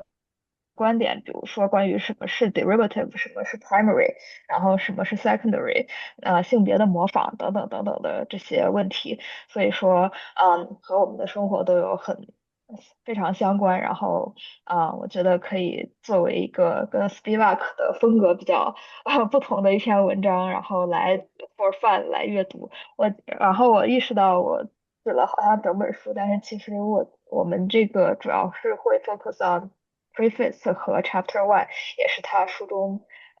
就是列了他观点的主要的部分。我们直接开始讨论一下文章具体讲的一个非常重要的核心思想，就是的 sequence。然后它其实文章后面也都是例子，就是通过文学理论来看，这个 sequence 在不同小说里面的体现。所以我们就直接来讲这个核心的概念 sequence 这个概念。对，这个 sequence 的概念其实和我们上学期学的库尔理论的很多作者，比如说Sedgwick 还有 Butler 讲的也有关系。就是我们说现代的这个 sexual identities，这个 heterosexual homosexual 它是一个经常是 organized by sequential logics，就是 hierarchical。然后这个 heterosexual 一般是认为是首先存在的，然后是 first 或者是 primary 的。然后呢，这个 homosexuality 很多是被认为是，比如说大家经常讨论的这个所谓的 T 和 P 是不是在模仿异性恋？然后这个模仿的概念，它就是一个有点像 second 的概念，然后它这个其实是有一个 order 的存在的。然后这个 sequential logics 其实也是当代我们的 sexology 里面非常 fundamental 的一个 logic，然后很多的 queer theory 都在 challenge 这个 logic 啊、因为其实他们 argue 的是所有的性别和这个 sexual identity 它都是一个 derivative，它没有所谓的 derivative of a form 或者 an essence。对，然后这里作者也说的是 narrative about sequence，它 doesn't only describe 一个固有的 hierarchy，而是它 reproduce it。这个我们也是这个非常的好理解。还有这个 lesbian 的这个 figure sequential，因为 secondary 的一般都是会认为是你在模仿一个东西，或者是你在come after something，所以说就是没有那么重要，或者经常被 hidden 的。然后我们很多当代的这个 sexual politics 的概念的目的，也是为了说把这个提上日程，然后增加我们的 visibility，然后让我们变得更 important，而不是 inconsequential。这是它的 stake of 这种 sequential logic 和我们是很多时候是怎么 respond to 这种 logic 的。我们直接讲完它的 implication，这应该是对对。最后一章，然后我们就可以讨论了。OK，对，它的 implication 就是其中一个就是关于，先讲第二个吧。第二个 retrospective 的会跟刚才重复的少一点，就是很多学术的目的是为了去restore 这个 lesbian figure，然后怎么 restore 呢？就是写一个history of lesbian，比如说，然后或者是从一些过去的人的文本里面试图读一些impose 一些当代的 lesbian 的定义，然后来去说哦，这个在古代也存在。他说这个作者其实可能是一个 lesbian，有这样的一个推断，然后从而证明说这个lesbian 它并不是当代才有的一个模仿的产物，然后来提高它的重要性。然后，但是呢，作者说这个其实是非常有问题的，这个其实是 ahistorical anachronistic，然后它一直是以你当代的读法去 impose 了一个定义，然后这样的 history 并不能够这种 reification of visibility，然后通过来写这种 history 呢，并不能代表什么，它并不是一个 natural metric of legitimacy。而且但是反而它 reproduce the very derivational logic it opposes，它并没有 fundamentally challenge 刚才我们所说的这种 sequential logic，underlying modern sexual order。所以说，即使我们给他一个 history，即使我们给这个说有这个 history of homosexuality，它并不是一个万能叫 modern fix，嗯，而是说这种通过这种 ahistorical 的方式，它有可能 reinscribe 这种 hierarchy，然后他也批判了说这种只是针对于 visibility，然后这两个 paradigm 它都是非常有问题的，就是对，因你为它等一下可并没有以举个例子。对对，但是我们这里先大概过一下它的 argument 就好了。然后关于 visibility 的讨论，这个它也是describe 了我们在流行文化中经常很常见的两种对 lesbian 和这种 gay 的 homosexuality 的两种 conceptualization。它讲的一种是这个 liminal 的 under 这个 framework 呢，就说就是男同性恋和女同性恋都相当于呃有点像就是性取向有点像 the opposite gender，比如说男同性恋他们是比如说更像女的，然后女同性恋可能更像男的，所以 that's why 他们会被同性吸引，所以说有一点 gender liminal 的这种意思，就是他们有点像 the opposite gender。然后 separatist 的这个 model 呢，就是说 gay man 他其实是更 visible 的一个 position，这个 which is true，因为在很多 gay space 啊，还有很多 politics 里面，gay man 确实是占据了一个比较呃predominant 的位置。然后 gay man 呢，他直男经常是会很害怕，比如说自己被 gay man 看上，然后 gay man 他经常是一个 specter 一样的存在，然后他是非常 visible 的。但是 lesbian 呢就完全不一样，lesbian 就是完全不 visible 的。比如说，有的男的也会认为两个女的 have sex 并不算真正的 sex，然后 lesbian 它可能并不存在，这个在 culture 里面也很常见。所以说这两种 model 呢，一个是觉得 lesbian 和 gay 一样，它是 visible 的；另外一种是觉得 lesbian 和 gay 是完全不一样的，他们的 logic 是lesbian 是 invisible 的。但是呢，作者说的是，不管是 invisibility 呢，还是 visibility，就是在这两个 model 中，不管是哪个 model，其实 lesbian 都不具有它自己的 term，就有点像Spivak 的一个 argument，说他们被 lesbians 是怎么被定义的这个 language 本身和这个定义本身，它其实并不被 lesbian 所拥有，就是它并不能所谓的 speak for themselves，有点像。就是比如说在这个 separatist，啊、比如说在 liminal model 里面，这个 lesbian 它是被认为是 embody masculinity，但是 masculinity 呢，这个东西它本身是被认为属于男性的，它并不是认为是lesbian 所拥有的一个东西，所以说这个 term 本来所谓的并不属于它，啊、然后 that's why 它依然是一个被认为是 derivative 的存在。然后 separatist 的同样也是 lesbian 本身就不就是 invisible，所以说这个visibility 这个就也是不属于它本身的一个存在，它就是被 hidden 了。我们直接来进入这个 concluding argument，因为它最重要的一部分就是它 instead of 批判我们是 derivative as 它是一个被污名化的东西，这个作者最重要的观点就是他 embrace 我们作为 secondary 的存在。我觉得这一点也是非常有意思的，他就 refuse to disavow lesbianism 的这个 secondary status，他觉得we're proud of 我们是 secondary 的，因为可能就没有人是 primary 的，是吧？就是我们重点来讨论一下这个作者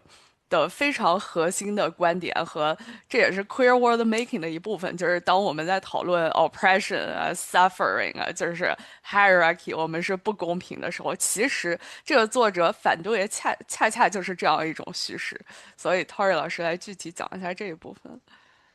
对，是的，就是不是说就在比如说要和异性恋争谁是更正统的，然后谁是更 normative 的，然后谁是第一，谁是第二不是说比如说 lesbian 先存在，然后异性恋才是 come after that，但是这样的话其实还是强调了一种 sequential 的 logic，就是还是有一个所谓的啊。这个 primary 和 secondary，或者是一个 origin 和一个derivative 的存在，不管而且这样也一般来说是不太成功的，毕竟异性恋的可能人数也比较多，然后这个 cultural logic 也很根深蒂固了，然后你这样也并没有挑战它的 fundamental logic，所以说呢，就是作者指出的一个更好的办法，可能是说这个就是不要 disavow 这个，而是说要整个来 expose 这个呃 derivation that animates all sexual identities。所以说，就是所有的 sexual identities 它都是一个 derivative。这个和我们之前讨论的 Butler 的关于性别表演的理论也非常有很多的 overlap。就是说，所有的性别它都是一种表演。并没有一个 origin，然后并没有说你在模仿一个性别，而是说任何性别它都是不断的重复中才存在的。然后这个 sexual identity 也是 heterosexuality，我们要暴露说它也是一个derivative，然后所有的它都是一样的，并不存在说所谓的同性恋在模仿异性恋的这种 logic。所以我觉得这个他提出的这个办法也是 queer theory 中经常 propose 的一种方法，就是从这个 logic 的层面整个 deconstruct，而不是按照所谓的敌人的 logic 来走，然后试图辩驳他的 logic，但是反而你在 reinforce 同样的 logic。是的，还是要多产生我们自己的酷儿文化。然后看 Vicky 老师 post 的这一部分，之前福柯在性史里面讨论过 homosexuality 是怎么变成一个 species 的。Vicky 老师具体讲讲，在中国背景研究里边的同性恋有什么自己的这个？我刚刚想的也是福柯，他就是说，在同性恋这个 identitarian category 诞生被病理化之前，同性行为就是性行为而已，就是性行为本身不代表他本人的一个身份认，就是也不代表一个疾病，什么都不代表。然后我觉得其实我想到的例子不是关于性少数，是关于女性本身 feminism。他讲的就是说女性、妇女这两个 label 是怎么在民国时期1920年、1930年通过西方学术进入中国。然后所以说，在这个就大家可能就是比较熟悉的例子，就是在有女字旁的她之前，单人旁的她代表所有人，然后女字旁的她是在那个时间产生的嘛。那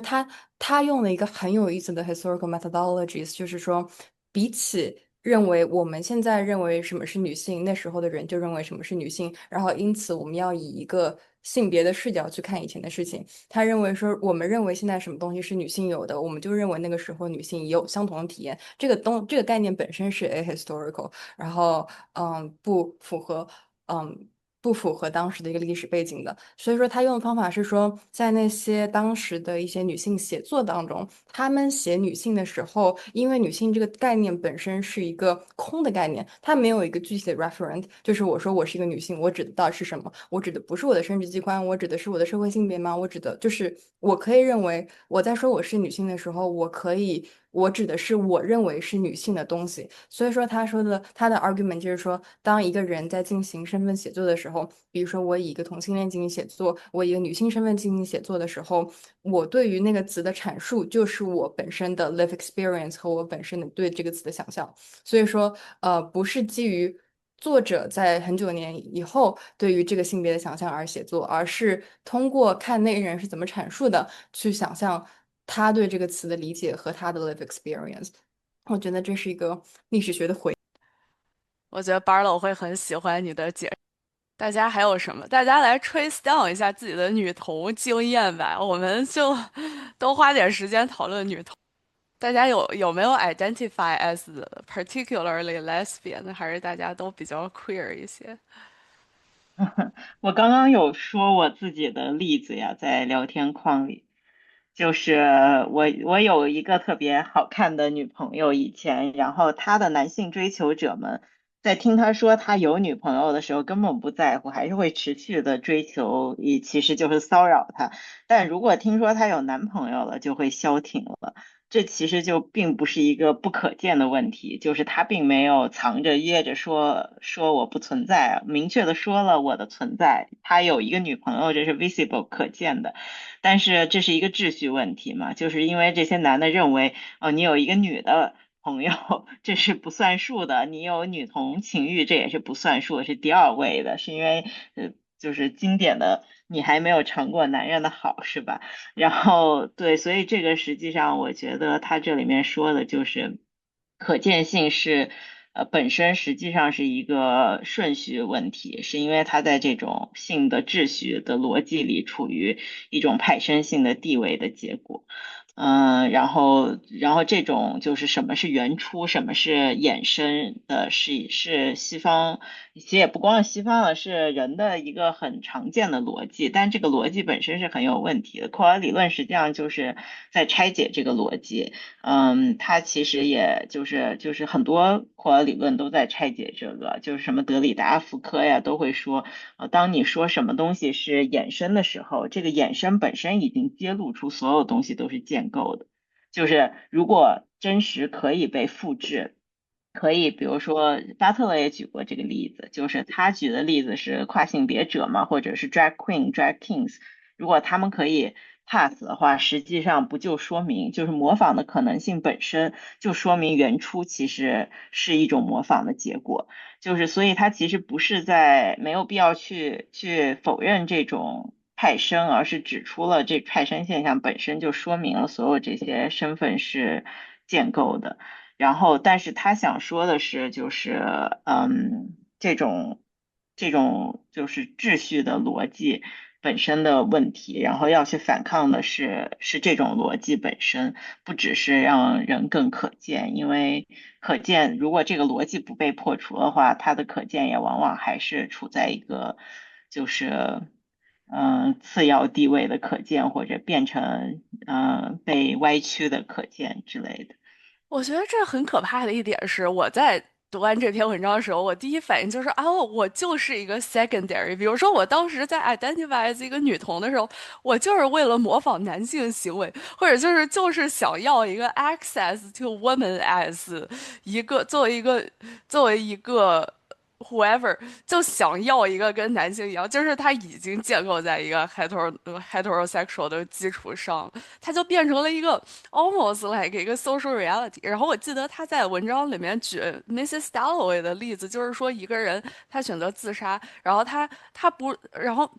看似是因为同性恋自杀，但事实本质上逻辑是因为异性恋才自杀的，就是不然的话，如果只是就是同性恋是一个 norm，是一个很好的事情的话，他不会选择这样的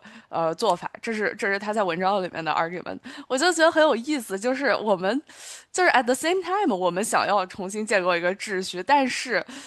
what if our sole existence is dependent on 这样的秩序？就或者说，我们就是这个秩序的产物，那我们就是怎么样在这样一个 box 里面 think out of the box? That's just a very deep philosophical question. 对，这也是库尔理论要拆解的东西。他其实并不想否认，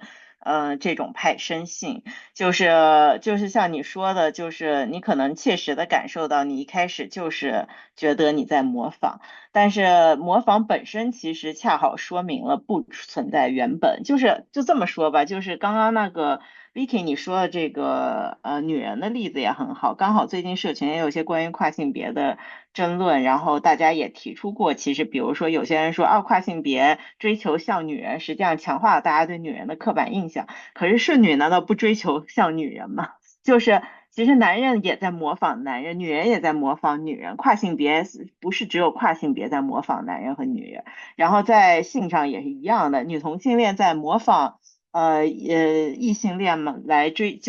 模仿男异性恋在追求女人吗？难道男异性恋不也在模仿一个理想中的，就是追求女人的模板吗？就是所有这些其实都是模仿，就是所以原初到底在哪里？所以说，模仿这件事情展示了大家的主体性，就是大家一直觉得，是这个主体性是一个，就是或者 reality 是一个 social 的东西，但它 reality what if 这个 reality 就是 subject 本身，就是我们在这一刻选择了模仿，选择了做一些事情，这些事情本身就是有 agency 的，对吧？那这些如果是 reality 的话，我们就可以建构一个秩序在 derivative 上，就是变成了一个，呃，一个有意思的，有点像黑格尔的理论的一个一直在打开，然后一直在以这样的方式进行创作，double click down，以 derivative 的方式 expand。这是不是太 abstract 了？但我 get 了点点老师，就是我们的 agency 就体现在这些微小的 decision making 本身，这些东西它就是酷儿世界可以建构的一个可。是，就是我觉得酷儿世界的建构，包括刚刚大家也提到，就是读上一篇文章的时候也提到说，那，在这种强大的秩序里面，在这种就是认识论的暴力里面，到底怎么才能建立一种新的秩序？那我觉得新的秩序和新的世界，就是其实如果把它想象成一个宏大的乌托邦式的完整的新的体系。其实这个对，就是这种体系性的想法本身可能也是一种暴力啊的建构啊，就是觉得只有大而全的大而美法案才是好的，才是值得去思考的新世界。但是其实我觉得很多新世界就是在日常生活里的，在雨欣你刚刚说的每一个。小的决定里，然后包括就是我刚刚说，我其实前一段时间因为是8月14号是世界慰安妇日，我也看了很多这个，日军性奴隶制度、战争性奴隶制度的受害者的一些关于他们的纪录片呀、作品呀。其实让我特别感动的是，我看到很多女作家创造的。虚构和非虚构的哪些作品里面，还有包括看那个幸存者本人在纪录片里的表现，我看到其实并不只是暴力和残酷，即使他们是处在最极端的暴力和残酷之中，但是我能看到他们生命的力量，幸存者之间的这些姐妹情谊，然后他们的互助，他们所有的这些，就是我觉得那些小的，就是他们的抗争和力量和珍惜世界的一些东西，我觉得这些其实都是新世界的基石，而且我觉得我在自己的工作和生活中也能看见。这些就是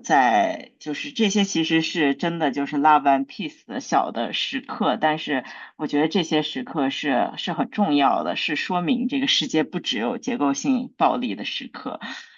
然后包括刚刚说的这些，就是嗯。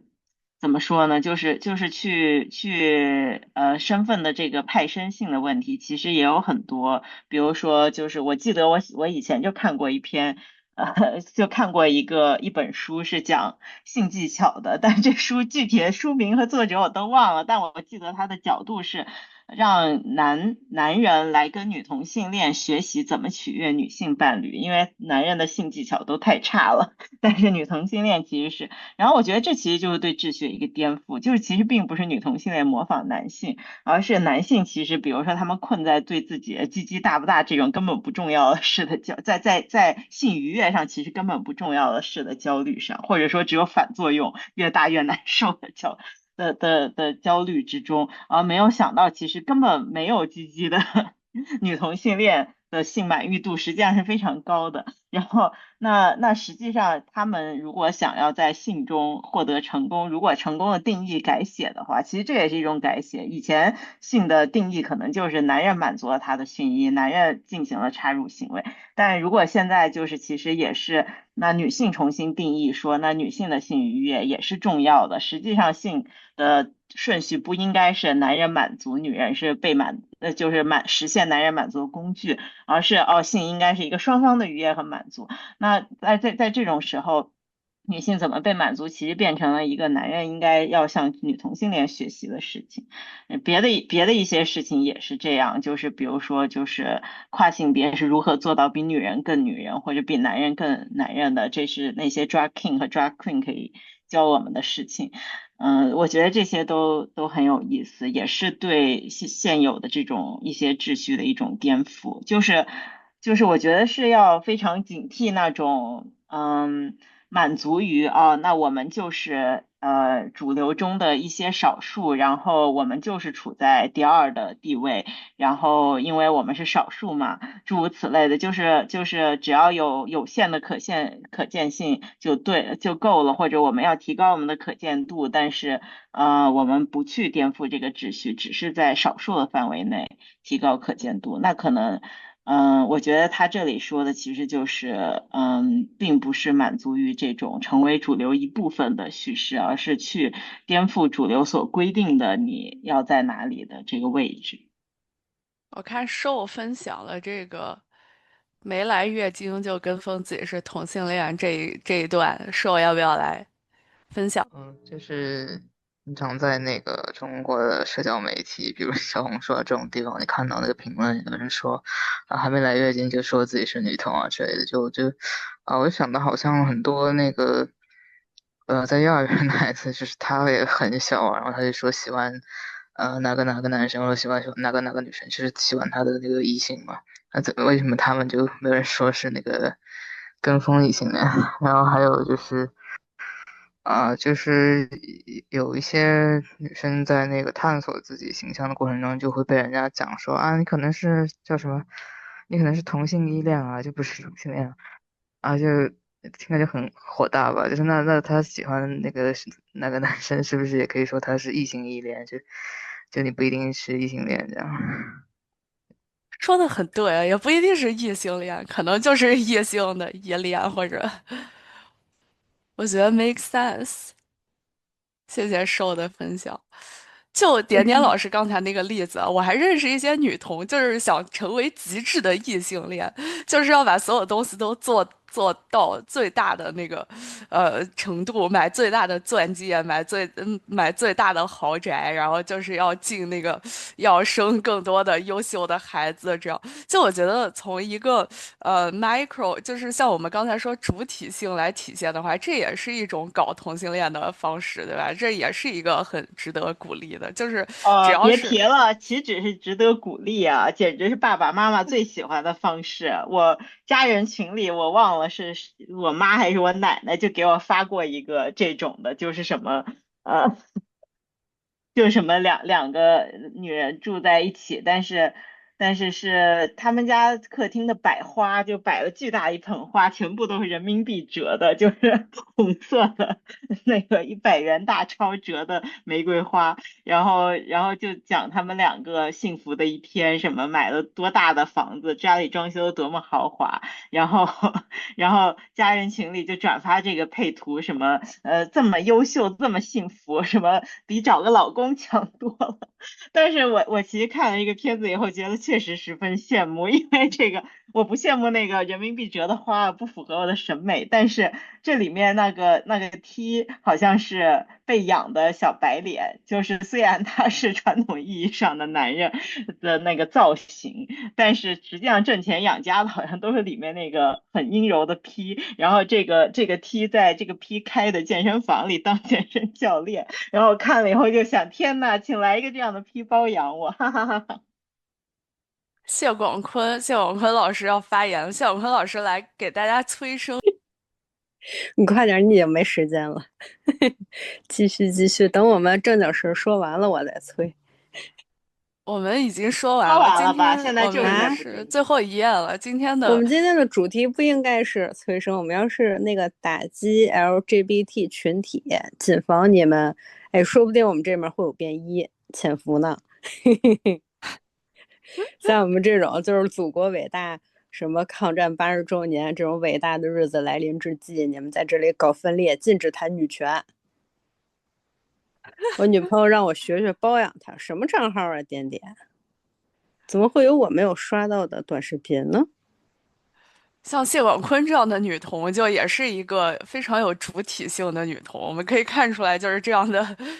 creative decision making 还是很丰富的。这也是一种 derivative，对吧？就是 derive from CCP 的极端政权之下的一个很好的女同的体现。谢广坤老师再讲讲，还有什么来自于党的教育？从我高中到大学，每换一个宿舍我感觉我就有一种磁场，就是能影响我的室友，都觉得就是喜欢女人是件很美好的事。这就算是那个 representation 里面那个 V 系列的，对吧？就一个意见领袖，女同意见领袖，这也是很重要的 representation。哎，这都串联了，我觉得咱们请 Speedback 有戏了，请他讨论女同，肯定没有人请他真正讨论过女同议题。我们是不是算第一个？如果他能来的话，咱们努力。真的，我还挺好奇他对女同的观点的，他好像没怎么说过。对，他这个 compulsory heterosexuality 还是比较多，咱们可以给他一个机会，让他好好的聊聊。好的，可以，我们我们今天讨论先到这里吧。大家女同故事都很丰富，以后多说。咱们以后先开展一些女同故事的讨论，我觉得这个还是能帮助大家更好的理解文章。OK，那我们今天先这样，然后谢谢大家来参与。我们2周之后是这学期的最后一次，也会把阅读材料发在group chat 里面。好的，谢谢大家，那我们下次再见，谢谢大家，谢谢，拜拜。拜拜。拜。